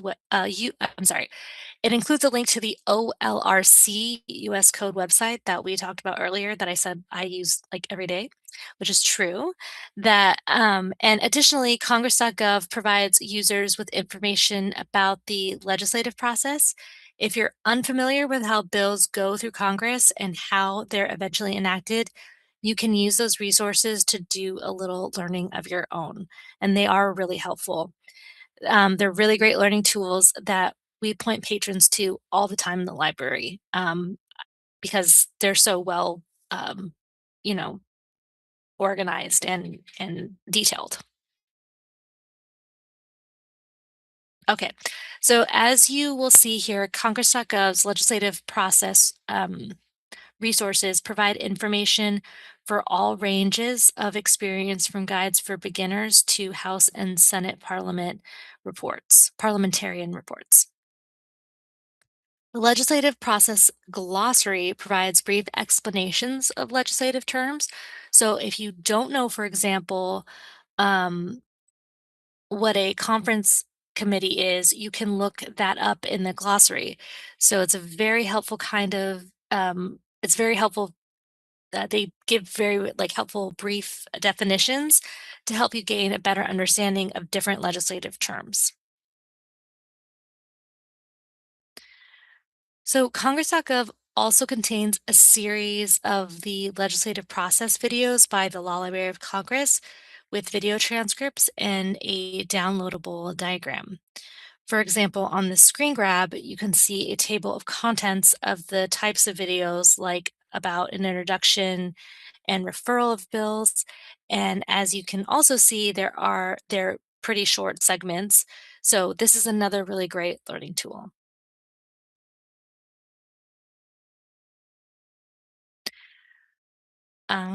So let's talk about a few of the search functions on Congress.gov. Here you see in the screenshot a blanket search of legislation for the phrase Family and Medical Leave Act of 1993. Although the screenshot is quite small, you can see that the menus on the left-hand side allow you to limit your search results to a particular type of document, or session of Congress, chamber of origin, type of bill, and status of legislation. In this example, we have limited our results to only legislation from the 103rd Congress using the two top menu options. You will also notice that we have a sort by feature here. I have it filtered to latest action, oldest to new, but you can see there are many other helpful options that you can use.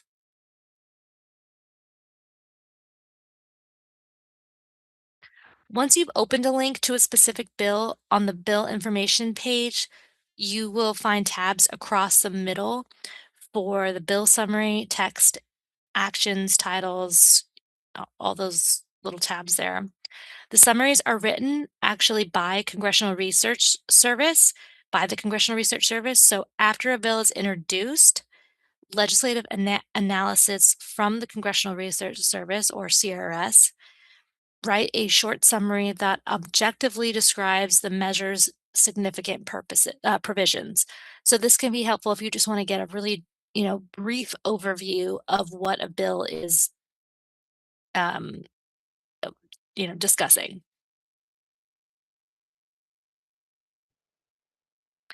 Next to the summary tab, we have the text tab, which will lead you to the text of the bill and the text of previous versions of the bill if it was amended during the legislative process.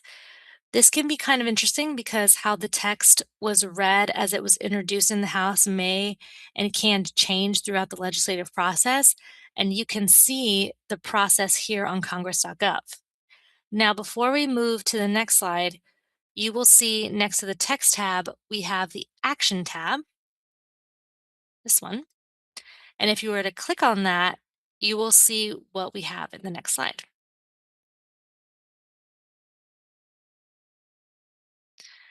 So the Action tab provides a list of legislative activity for the bill, such as hearings, reports, votes, and floor debates.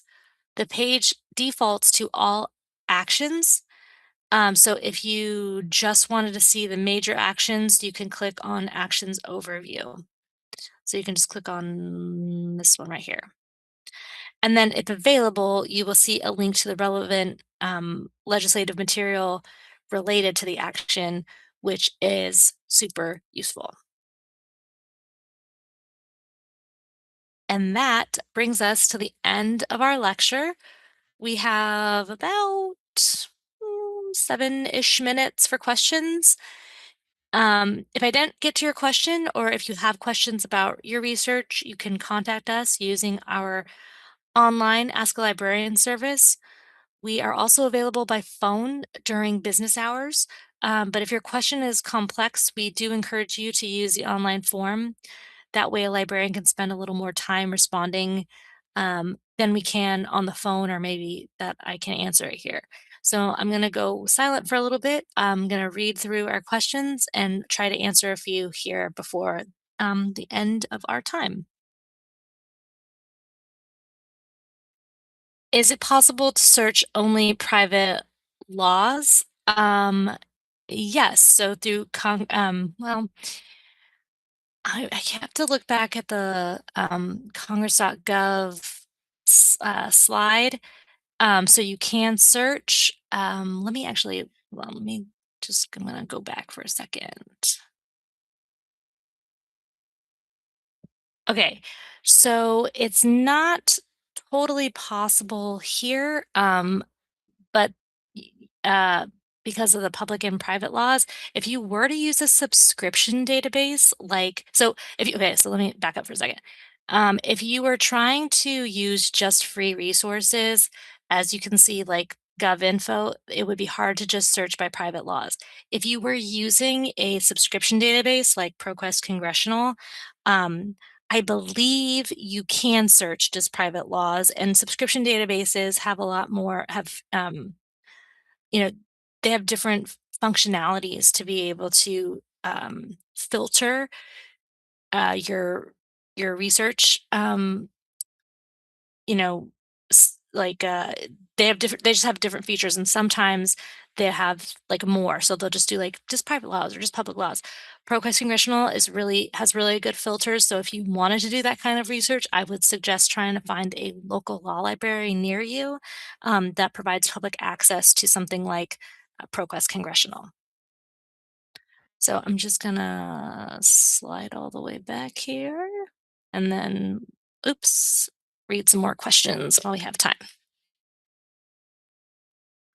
Okay, so to this question, does LLOC offer dedicated session to research current legislative proposals? We do not have a session to talk about current research proposals. So just answer that one quickly. I thought, nope, done.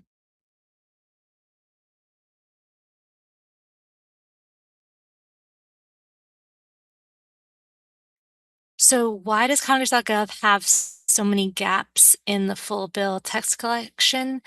I don't know off the top of my head, but there is, I believe on Congress.gov, and maybe my colleague can help me out here, that there is a section that on Congress.gov that you can find that discusses um, the time periods that are covered. If you want more information about that, or to find where you can fill, like where those gaps can, if you're looking for something that there's a gap that on Congress.gov, you can always send in a question to us, and we would be more than happy to help you find that information.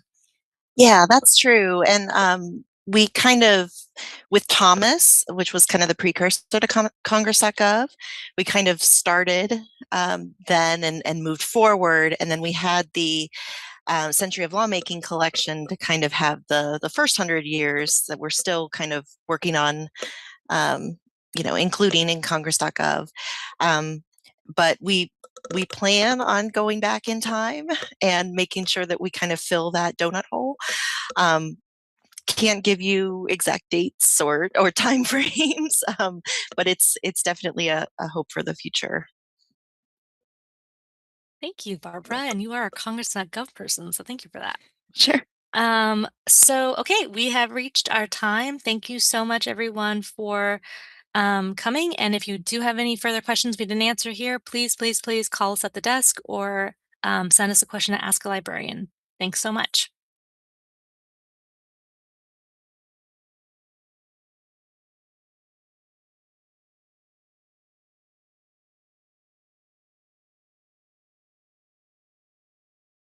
Welcome, everyone, to the Tracing Federal Regulations webinar. My name is Barbara Bavis. I'm the instructional librarian here at the Law Library of Congress, and I'll be your instructor today. My colleague Sarah is going to be assisting me with technical issues, and feel free to use the Q&A to let us know if there's any problems. Tracing Federal Regulations webinar is part of the Law Library's Orientation to Legal Research webinar series. This series is intended to give you a basic introduction to legal sources and research techniques.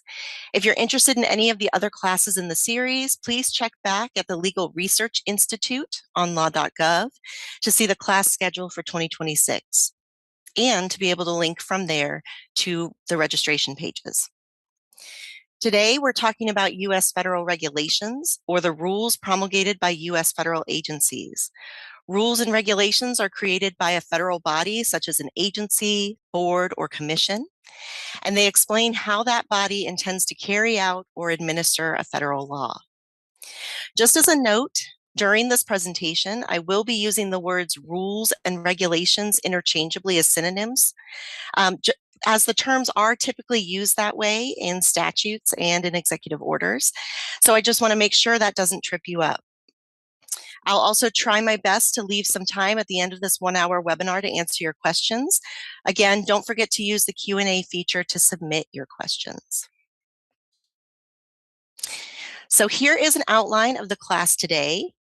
First, I'm going to give a very basic overview of the federal regulatory process. So how do agencies make law via regulations, and what steps do they have to follow to do that? Next, we're going to discuss the steps involved in creating a rule, specifically what needs to be published in the 2 main federal publications containing regulations, the Federal Register and the Code of Federal Regulations. And then we'll talk about what order this publication process follows. And then finally, we're going to learn how to trace a regulation from its final form in the Code of Federal Regulations back to its formative stages or processes in the Federal Register, and then finally back to its agency docket, which contains the files related to the creation of a rule. So let's get started. Now, regulations affect many aspects of our daily lives in ways we might not even realize. For example, I want to use these 2 federal regulations. On the left, we're going to see a regulation from the U.S. Food and Drug Administration. Now, that's an agency within the Department of Health and Human Services. This regulation deals with the requirements for gluten-free labeling of food. Title 21 CFR Section 101.91. More specifically, we see this provision includes definitions for words and terms used in the regulation, including what the labeling claim of gluten-free means. And then here on the right side, we see a regulation from the Federal Aviation Administration within the Department of Transportation. This regulation deals with the operation of portable electronic devices on an airplane. I'm sure we've all probably heard that announcement to turn off all devices during takeoff and landing on our commercial flight. And that actually comes from this federal regulation. All right. So why are agencies making these rules? Well, because the US Congress can't be experts on all the details of all things. They'll often pass a law You might also hear laws referred to as acts, statutes, pieces of legislation that provide general directives, the broad strokes. And then within that law, Congress grants an administrative body or agency the regulatory authority to issue detailed rules and regulations designed to implement that law. So for example, if Congress passed a law such as the Clean Air Act, which they declare that the increase in air pollution is posing a danger to public health, and they want something to be done to ameliorate that danger, within the act, they delegate the authority to an executive branch agency, such as the U.S. Environmental Protection Agency, to create the detailed and specific rules to implement that law. The result is the creation of regulations such as those related to air quality standards for air pollutant emissions, which can be found in Title 42 of the U.S. Code. So the initial law, the Clean Air Act in our case, which is in Title 42 of the U.S. Code, is called the Enabling or Authority Statute because it gives the executive agency the authority to act. So in other words, the law is authorizing or enabling the agency to create regulations that put that law into action. There's largely two reasons that Congress would delegate this authority to an agency. One, an agency has particular subject matter expertise on the topic addressed by the statute. For example, the Department of Labor would be expected to have extensive knowledge about labor and employment issues. And/or Congress wants to provide a mechanism for some flexibility in the law regarding future changes or circumstances, since federal regulations can often be updated more quickly than federal statutes. But despite these positives, Congress also realized that agencies are not headed by elected officials and that the regulatory process may not be super transparent or uniform. So they passed a law called the Administrative Procedure Act, or the APA, in 1946. It's often just referred to as the APA, so don't let that throw you off.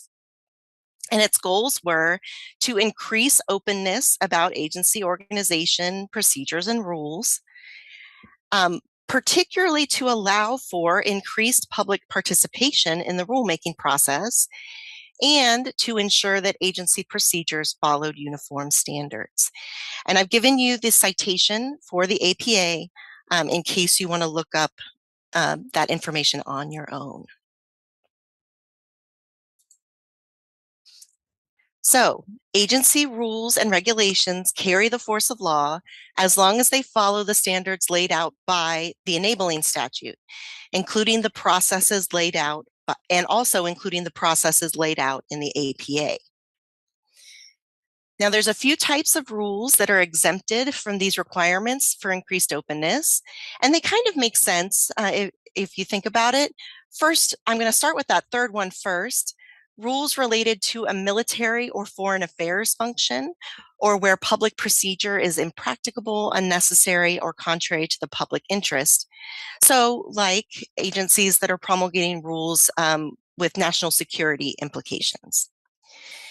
You also won't see policy statements, so intra-agency policy statements, or intra-agency rules regarding procedure and the interpretation of regulatory language, so interpretive rules. Those typically do not have to follow the APA, but most do. And almost all rulemaking processes fall under what we call either the notice and comment rulemaking process. It's also known as the informal rulemaking process. And that process is covered by the APA, and that's what we're going to go over in more detail today. Now, before I move on, I usually get asked at this point, okay, if we're talking about informal rulemaking, is there formal rulemaking? And yes, there is a process called formal rulemaking. It's very rare. It only occurs when rules are required by the enabling statute to be made on the record after an opportunity for an agency hearing. So to give you an example, in 2007, there was a formal rulemaking that was a license rates rule under the Digital Millennium Copyright Act. And so they had a hearing and then immediately set that rule for those licensing rates after it. But today, and most of your research is going to be dealing with rules that had to go through the notice and comment rulemaking process. So as you can guess from the name, publication is a necessary part of the notice and comment rulemaking process. There's two major publications in this federal rulemaking process, and we're going to discuss both of them in excruciating detail later in the presentation. But I just kind of wanted to give you the main differences between the two now. The Federal Register is where you're going to find proposed rules. We also refer to proposed rules as a Notice of Proposed Rulemaking, or NPRM, and I'll discuss that a little bit later. You'll also find notices, like those extending a comment period, and final rules. The Federal Register is published almost every business day. It's set up chronologically. So you can think of the Federal Register as a snapshot of what agencies are producing on a certain day without any consideration of the topics involved or where the rules are in the regulatory process. There are additional things published in the Federal Register, like notices of agency meetings or hearings about a rule that the members of the public may want to attend. There's also executive orders and proclamations from the president as well. In contrast, the Code of Federal Regulations, or CFR, is the collection of all the regulations currently in force and organized by a subject. The CFR is updated annually in print, so changed rules will be removed or amended as appropriate, and new rules will be added in. Think of the CFR as a snapshot of all the current regulations in force at a current time, organized by subject matter. So all the regulations about labor or working from the Department of Labor are in one place. So to summarize, Code of Federal Regulations is a resource that shows all the regulations in effect at the time of publication, and it comes out annually. Whereas the Federal Register is simply a chronological publication showing the regulatory actions and processes of all administrative bodies as they're happening on a daily basis. Okay, so let's piece this together and walk through how to trace a regulation from its final form in the CFR back to the proposed rulemaking in the Federal Register, and then back to the documents produced during the rulemaking process in an agency docket. And to do so, we're going to kind of walk through each of these 4 steps. We're going to start with a citation to a regulation in the CFR, because typically that's where our research questions begin. We'll have a citation that we'll use in our webinar today, kind of throughout the presentation, Title 29 CFR, Section 1630.1. And if you don't know what that citation means, don't worry, we're going to talk about it in just a moment. These regulations deal with implementing the Equal Employment Provisions of the Americans with Disabilities Act. Next, we're going to look at the regulation in the CFR, and then further look for certain notes that accompany the text of the regulation. So first, to find what statutory provision has granted authority to the agency to create this regulation, we're going to use the authority note to find the enabling or authority statute. Then next, we're going to look for and use the source notes to find the final rules that created and then amended the CFR section of interest to us, as they were originally published in the Federal Register. And then finally, we're going to use certain identifying numbers to find the Notice of Proposed Rulemaking, or NPRM, and its related docket information, which will lead us to materials like public comments taken on the proposed rule, related agency reports, transcripts of town hall meetings, etc. So let's begin. On the screen, you see a flowchart with 6 steps from the top to the bottom. At the top, we see the first step in this process is that the agency drafts the proposed rule or regulation, again referred to as a Notice of Proposed Rulemaking, or NPRM, and then publishes it in the Federal Register. So let me get my annotation tool out. So this agency drafts and gives notice of a proposed rule, and that notice of proposed rulemaking is published in the Federal Register. Typically, this proposed rule publication includes background information about why they're doing this rulemaking process, a description of the rule's purpose, an explanation of the legal basis for the rule, etc. It will also put out a public comment period. Now, there's no explicit amount of time that agencies have to accept comments from anyone who wants to submit them, but it's typically set at about 30 to 90 days. And it's sometimes later expanded for additional time, like if a rule is getting a lot of attention or getting a lot of comments. If there is an extension, that's done by publishing an extension notice in the Federal Register. So during this comment period, the agency is accepting written comments submitted by the public. Next, at the end of that comment period, the agency is considering those written comments and drafting a final rule. The final rule is then published in the Federal Register.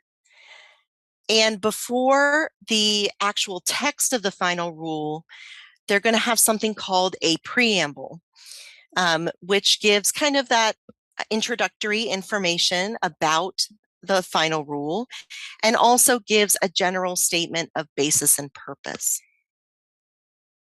Okay. Now, all the new rules or amendments to existing rules, etc., that are made by this final rule are then incorporated into the Code of Federal Regulations, which we're going to talk about more in just a moment. But before I move on to talking more about the Code of Federal Regulations, our eagle-eyed viewers out there might have noticed I put an asterisk on our first step and then our fourth step down here. Those asterisks indicate that if a proposed or final rule is considered a significant regulatory action as defined by Executive Order 12866, it has to be reviewed by the Office of Information and Regulatory Affairs, OIRA, within the Office of Management and Budget, OMB, which is within the Executive Office of the President, before being published. All right. Now, we could do a whole class on what is considered a significant regulatory action under this executive order, but it's largely referring to regulations that might have over $1 million effect on the economy or conflict with current regulations, etc. All right. Okay. So we're going to start with the currently enforced regulation as found in the Code of Federal Regulations, or CFR. So we're actually starting here at the bottom of our chart, and then we're going to go back in time to look at the final rule, the notice of proposed rulemaking, the comments received on the notice of proposed rulemaking, back to the docket at the agency. So to make your way through regulations research, it's really important to first understand the structure of the CFR.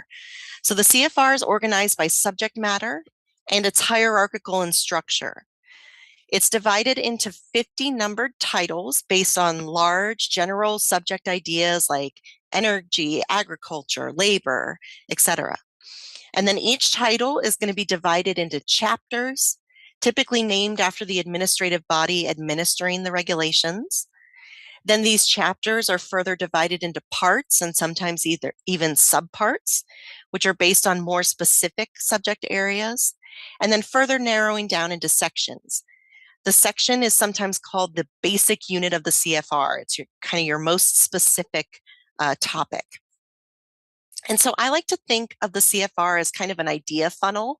I tried to recreate that here on the side with big picture ideas at the top, the title, and then going down further into chapters, parts, and then finally into the specific section. You're typically going to be citing to a specific section.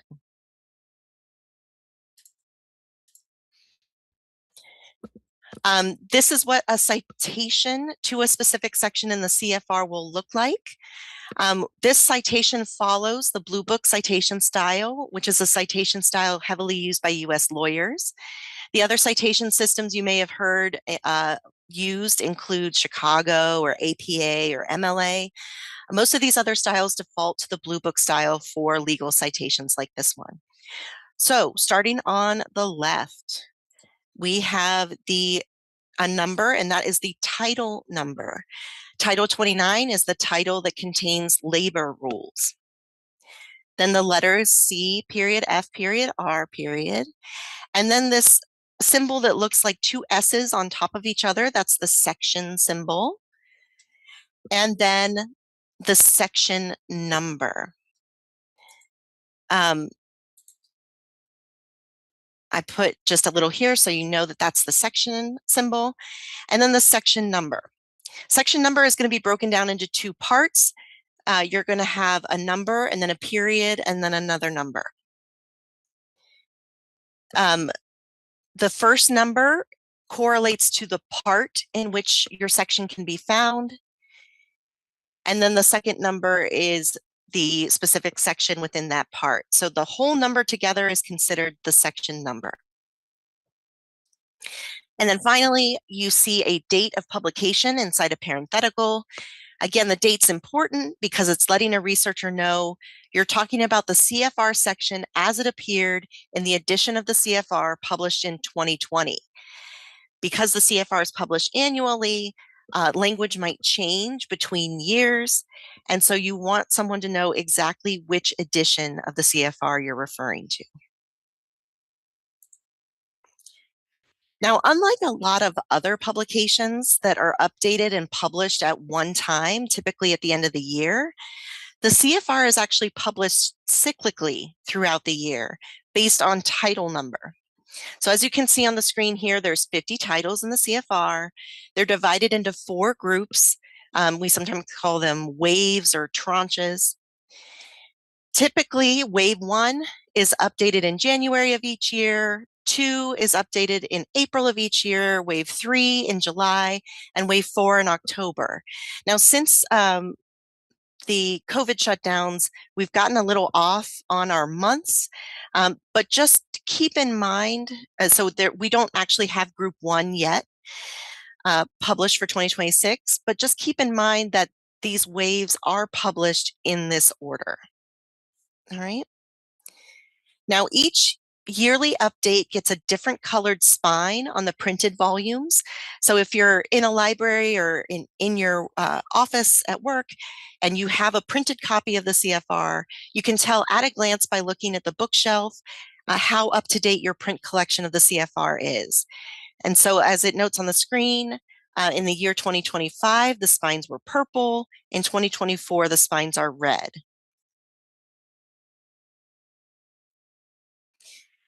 So where can you find a copy of the CFR to look up your section of interest? And the good news is you can find all editions of the CFR online for free now. The Government Publishing Office, or GPO, is the official publisher of federal government documents, and they have PDFs of all the print copies of the CFR from 1996 to the present available on their GovInfo website. If you have to do historical research, so pre-1996, you can use the Law Library of Congress's website.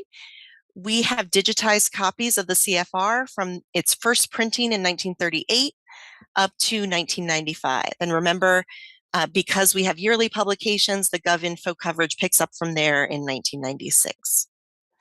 If you have access to subscription resources, please feel free to use them. Hein Online, Westlaw, and Lexis are just examples of things we have in the reading room.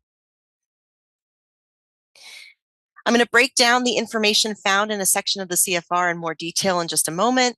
But before that, I wanted to show you what the historical collection looks like on our website. So if you go to law.gov, then digital collections, you'll see Code of Federal Regulations listed there. And then you can break down the editions of the CFR by year. You can also search them by keyword. The collection's made up of PDFs, and they are all keyword searchable within the PDF itself by using the Find feature in Adobe Reader. But I want to look at GovInfo from the U.S. Government Publishing Office. Here you can see several options to get to the CFR, the Code of Federal Regulations. You can browse items by category. You can do an advanced keyword search, and you can do a citation search. And we're going to go over each one of these in turn.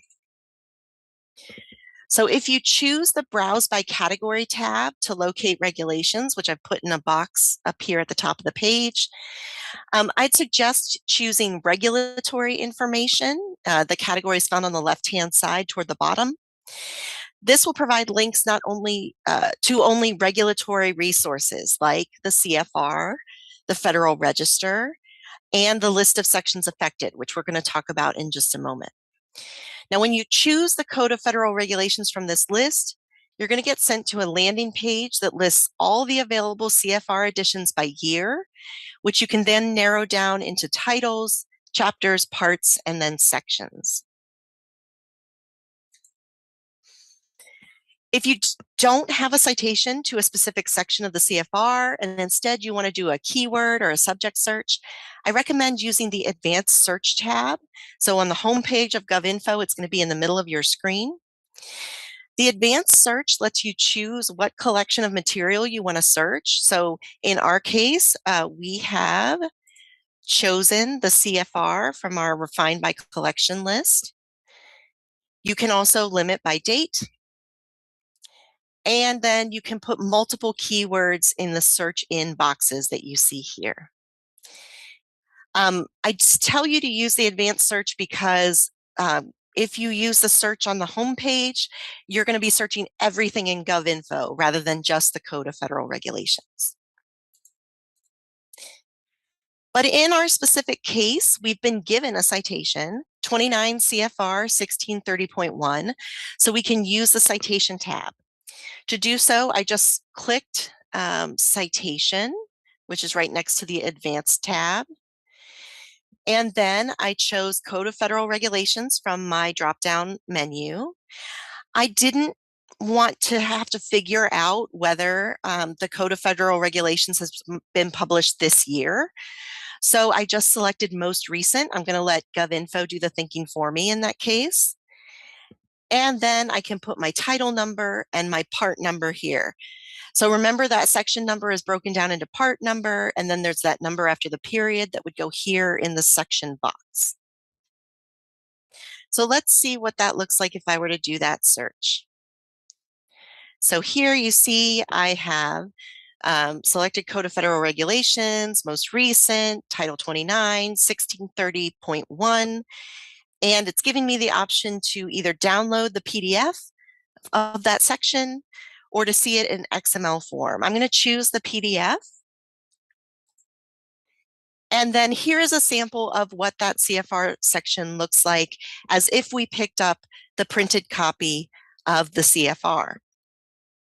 This is a PDF image. I've added the orange box here. We're in Title 29 of the CFR, and starting at the top left of your screen, you'll see that we're in Part 1630, Regulation to Implement the Equal Employment Provisions of the Americans with Disabilities Act. Below that, in the orange square, is the table of contents for this part, and it lists the section numbers and the section titles from 1630.1 to 1630.16. And then below that is our section of interest, section 1630.1, and it has the title next to it. As you can see, there's two columns on the page, so it'll go all the way down to the bottom of the column, then start at the top of the second column and go down from there.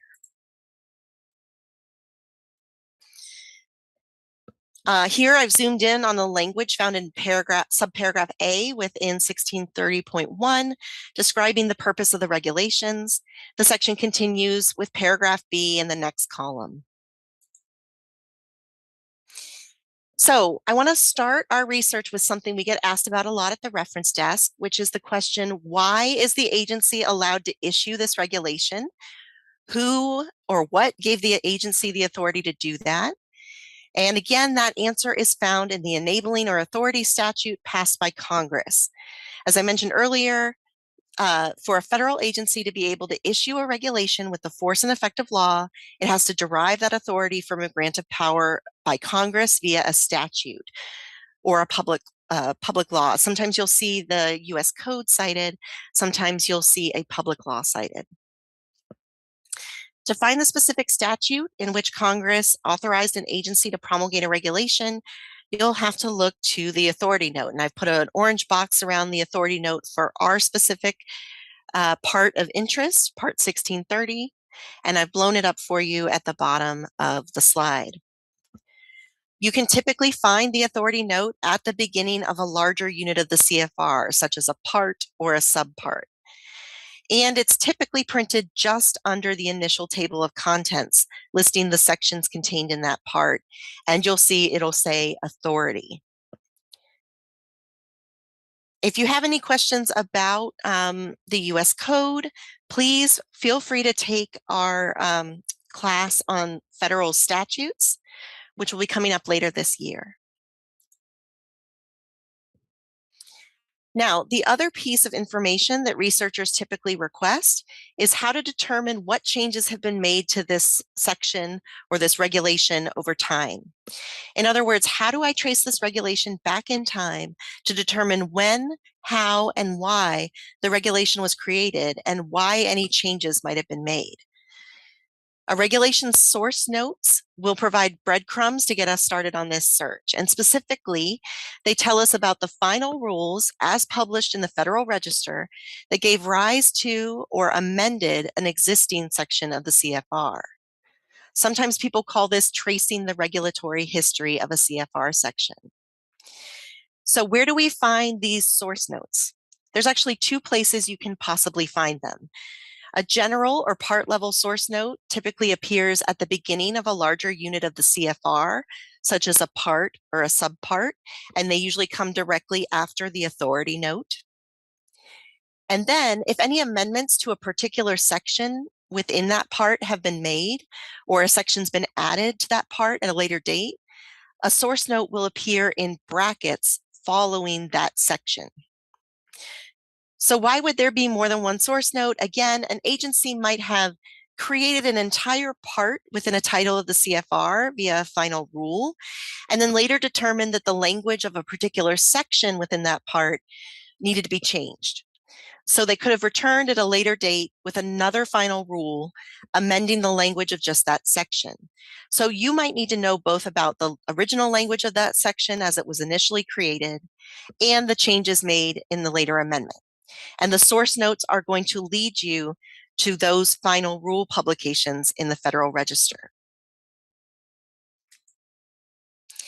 So let's look at our specific example and see how this all fits together. I've repeated the screenshot of 29 CFR 1630.1. So I'm looking at the right side of the screen. And in the left column, we can see the table of contents for our part. And then afterward, the authority citation, the authority note, and then after that, the source note. And let me blow that up.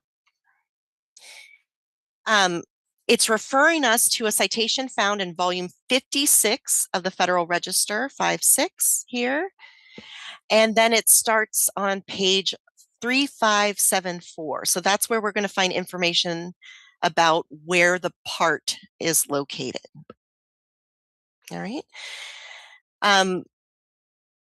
If you keep reading, though, through the end of our section, 1630.1, and at the bottom of the screen on the left-hand side here, the right-hand side, you're going to see another section level source note.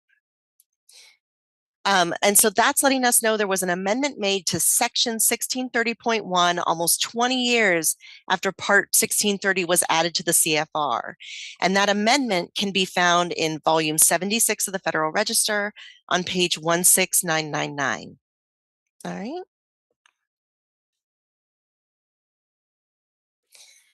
In our situation, we want to make sure we have the most current version of our regulation at 29 CFR section 1630.1. So how do we determine that? We know that Title 29 was most recently published on July 1st, 2025, because we haven't gotten Title 29 in 2026 yet. We haven't gotten to that wave of documents yet. So we need to determine if any changes have been made between July 1st, 2025 and today, April 16th, 2026. To do that, we can use a resource called the List of CFR Sections Affected, or the LSA. On the slide, you're going to see a screen capture from the GovInfo landing page for the LSA. It's a cumulative list put out monthly that contains information about all of the proposed, new, and amended federal regulations that have been published in the Federal Register since the most recent revision date. So, as you could probably tell, the LSA is going to be organized by year, then by month, and then within that monthly publication, by title, chapter, and section number.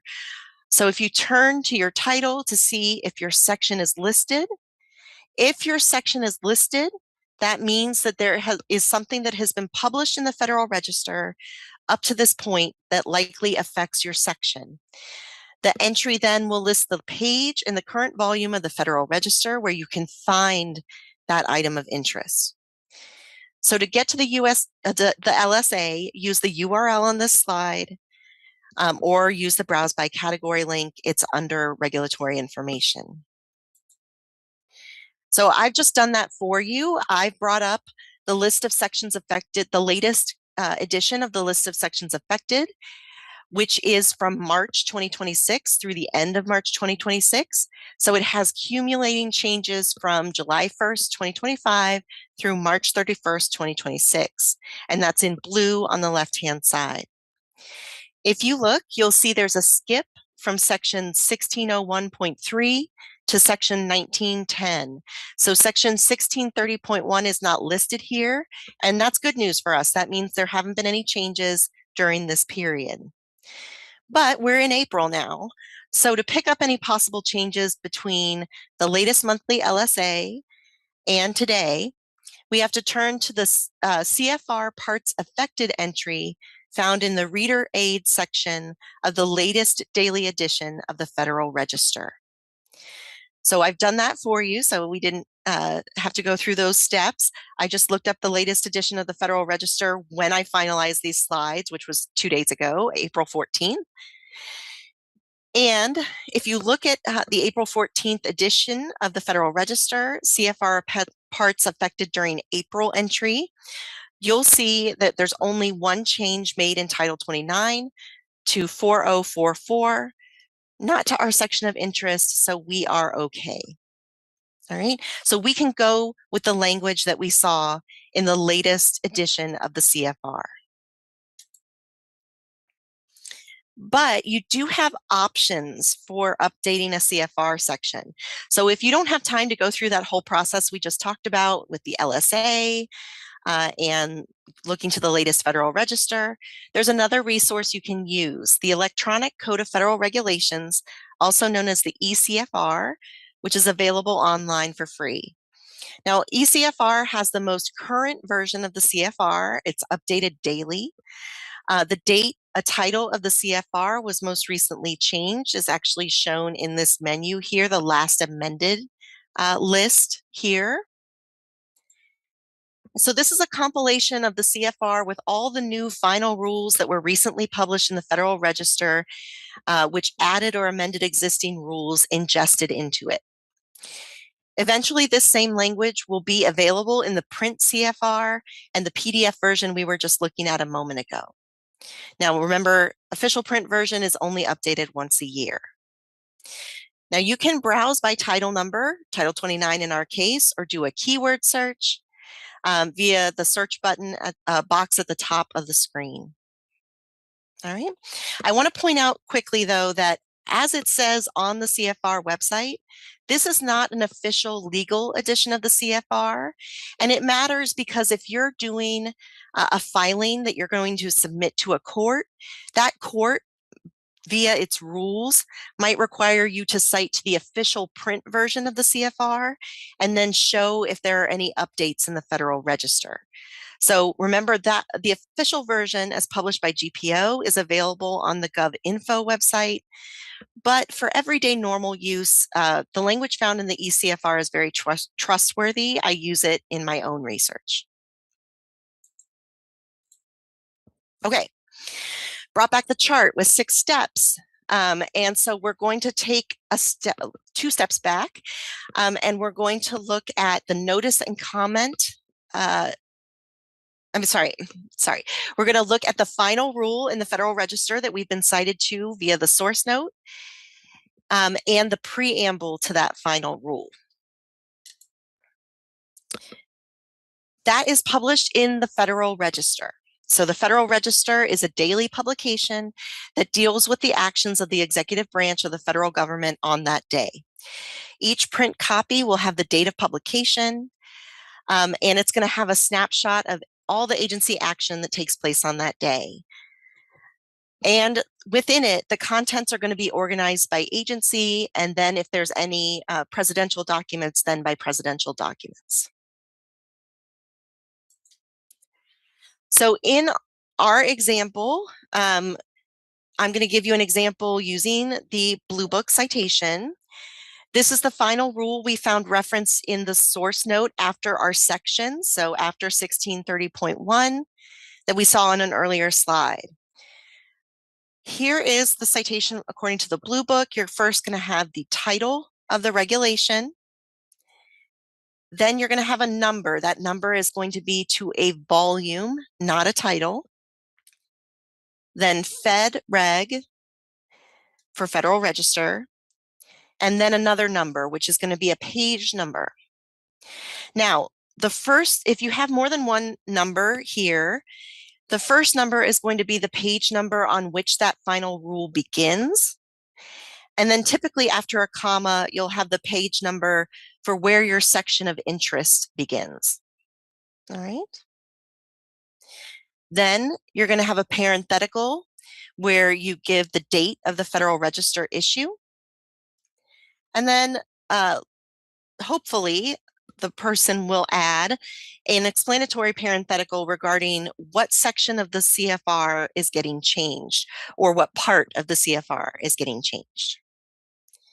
So we're going to see what these pages look like in the Federal Register in just a moment. But before that, I just want to mention you can find the Federal Register online for free as well. In fact, you don't even have to go to separate pages. You can just go to GovInfo, the GPO's website, and they have all the copies of the Federal Register from its first printing in 1936 to the present. All right. Now, we at the Law Library do have a historical collection up to 1993. You're welcome to use that as well if you're already visiting us. And you're welcome to use subscription resources if you have access to them.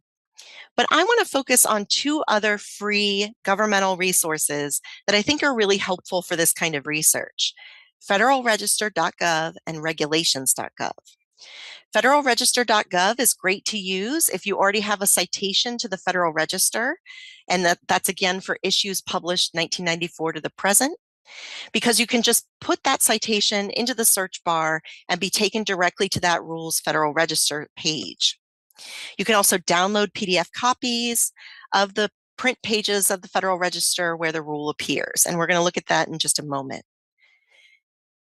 Regulations.gov doesn't really have that search by Federal Register citation feature, but regulations.gov is really helpful for finding agency docket information related to a rule. So like public comments submitted about a proposed rule, town hall transcripts, and more. You can even submit comments on rules in proposed rules in which the comment period is still open. And we're going to look at that page in just a moment as well. But let me start with federalregister.gov. I wanted to give you this kind of overview for your notes. The content is from 1994 to the present, and they offer a lot of helpful options like that citation search. You're also able to search by subject or topic. You can search by agency, and you can search by keyword.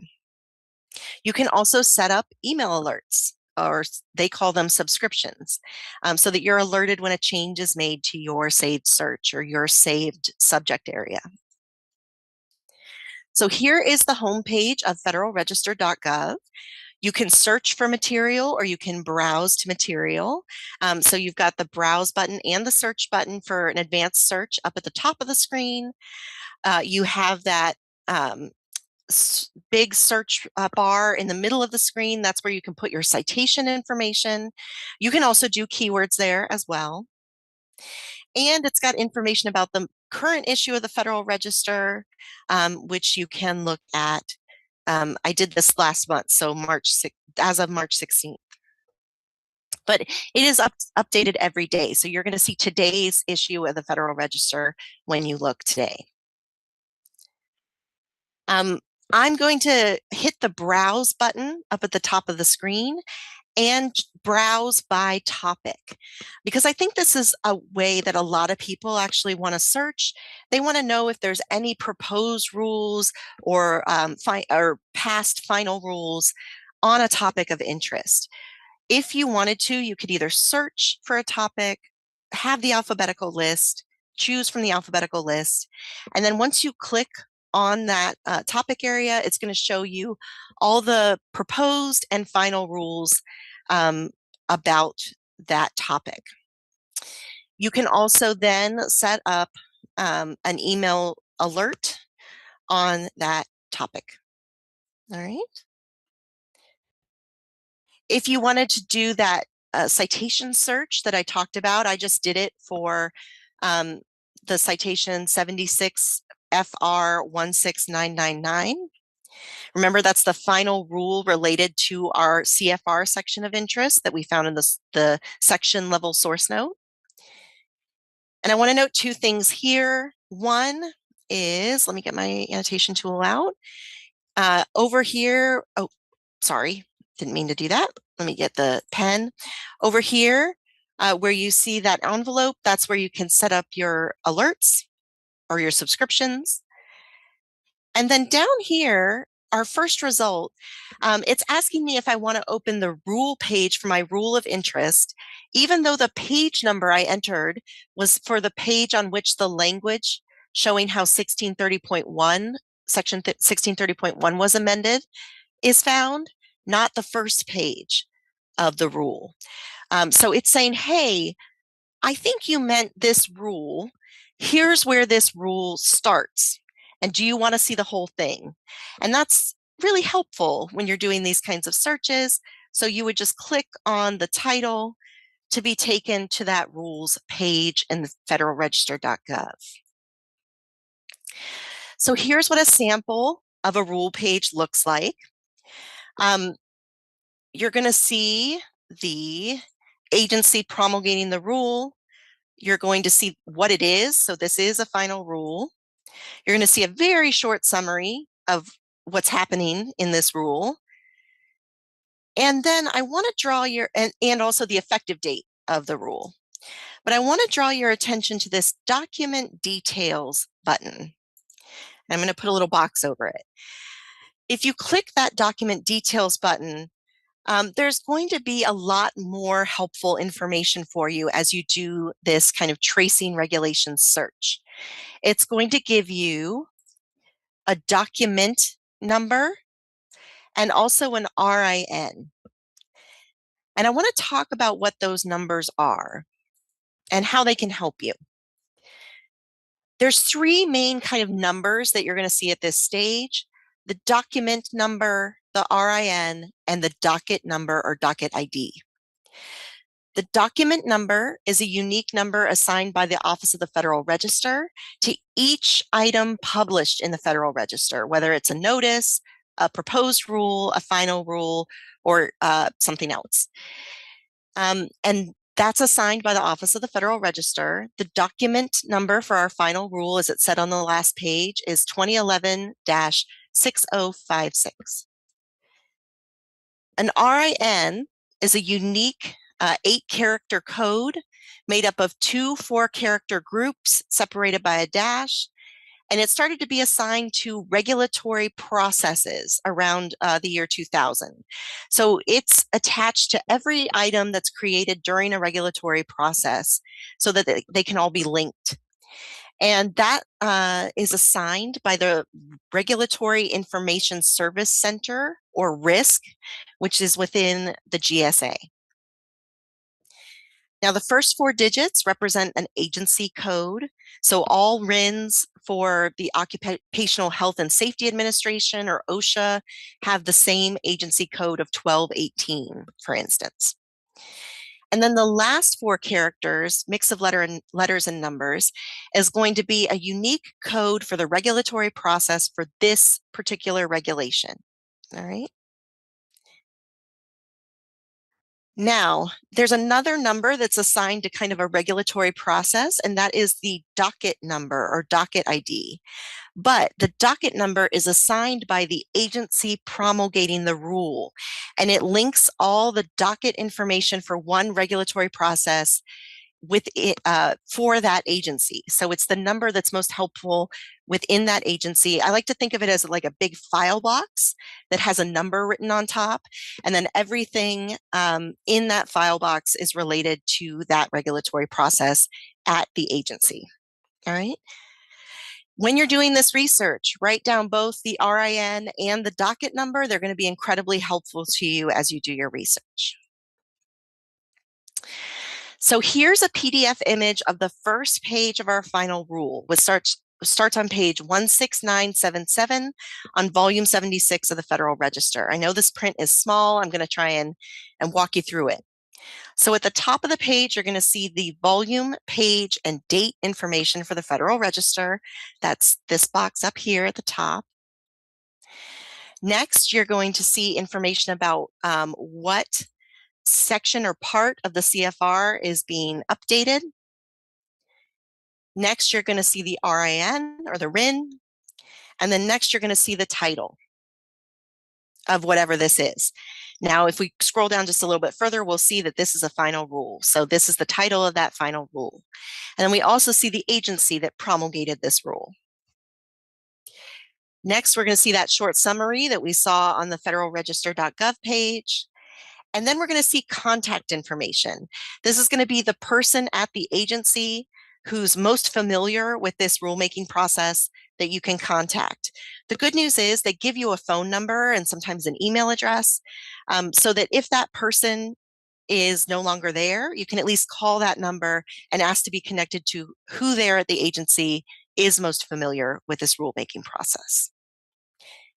And then from there, we're going to be talking about the preamble to our final rule.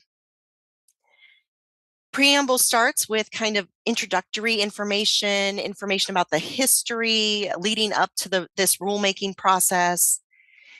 It also will eventually say, hold on one second, I'm going to get my tool out. This rulemaking process was started by the publication of an NPRM on this date, and here is the Federal Register citation where you can find that proposed rulemaking. So in our case, it's 74 FR 48431.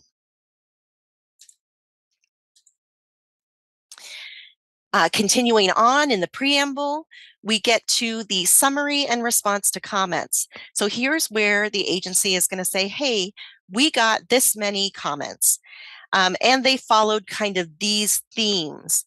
And then this is how we dealt with these themes when we were creating the final rule. If there's, a particular comment of interest, sometimes they will call out that comment by the person's name, or more likely the organization or the corporation that made that comment. But largely it's going to be thematically. It's going to be we got a lot of comments on this issue. They wanted us to do this. Here's how we dealt with it. Then coming at the end of that summary in response to comments, you're going to see a citation to the docket number. All right, right here. Remember, the docket number is given by the agency. It's how the agency tracks all the items created during a regulatory process. Okay. Whew. So now we have the docket number, the RIN, and we have a citation to the notice of proposed rulemaking. So let's go back and do our final steps on how to trace back to the notice of proposed rulemaking and the agency docket. And I know we're almost through. Trust me, I'll speed through this. I just want to show you how to use regulations.gov because so much docket information is on regulations.gov.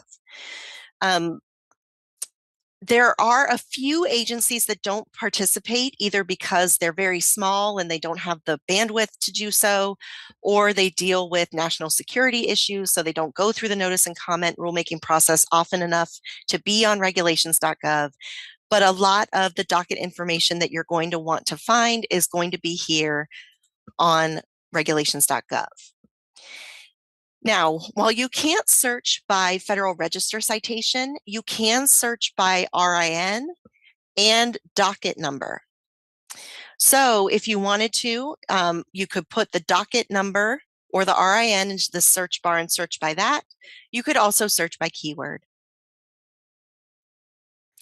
It also has this cool feature about what rules currently have comment periods that are open. All right. So I've done a search. I've used an RIN. I've used our RIN. And you'll see here, it gives me the documents that are published in the Federal Register that I might be interested in looking at. It gives me the option to refine my results on the left-hand side. And it gives me the option to look at dockets that list this RIN number. So if I clicked on the notice of proposed rulemaking that I was looking for, here is the page where it gives me the language of the notice of proposed rulemaking, including the so it has the preamble and then the language of the actual final rule. It also gives me information about the comments received, how many, and if I clicked on either view docket or the docket number, I could actually see the documents within that docket, and I can search them by keyword. So under docket documents, you're going to see things like proposed rules, notices, final rule. And then if you wanted to see the comments made by the public, you could click all comments on docket. Oh, sorry. And then you can also search the comments on that were made and are in the docket for this proposed rule. Okay. All right. Woo, we got through a lot today. I know that you might have questions. If you do, put them in the Q&A. I'm going to hope to answer one or two at the end of this class, which is fast approaching. But I wanted you to know that we have actually created a research guide on tracing federal regulations, where to find the different publications, etc. So you can click the link. You're going to get a copy of these slides in your email. Also, the Law Librarian Society of Washington, D.C. has a really nitty-gritty walkthrough of the Federal Register and the Code of Federal Regulations and the rulemaking process. Strongly suggest using that if you're really getting into the weeds. The reginfo.gov page is super, super helpful for this research. The reg map kind of gives you a step-by-step process of the rulemaking process, and just reg info in general has a lot of really great information. So strongly suggest using that. And then if you want a summary of kind of what we've talked about today, the Congressional Research Service has put together a great report about the rulemaking process. All right. I know it's 1:59, but let me see if I have any questions in the Q&A. If you have any questions kind of after we leave today, please feel free to use our Ask a Librarian option or form at that website. And we're happy to get back to you. And also we have other classes. We have classes on case law, statutes, legislative history. We also have classes on some of the research our foreign and comparative law experts have been doing. So feel free to sign in on that too. And that's the link to the LRI where you can do that. All right, let me look. Oh, thank you for your thanks. That's great. And then I have a question. How does one become a law librarian? Well, I don't know how everyone can, but I just know my process of getting here. I was actually an attorney first. And I really liked the research side of things. So I thought, maybe I should do that full time. So I went back to school and got a master's in library and information science. So that's how I ended up here. And, you know, if you're interested, you should look into that because I think it's a great career. All right. I don't see any more questions, but thank you for your thank yous. I'm so happy that you came today. Please feel free to sign up for our other webinars, and I hope you all have a great rest of your day.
We are America Mission.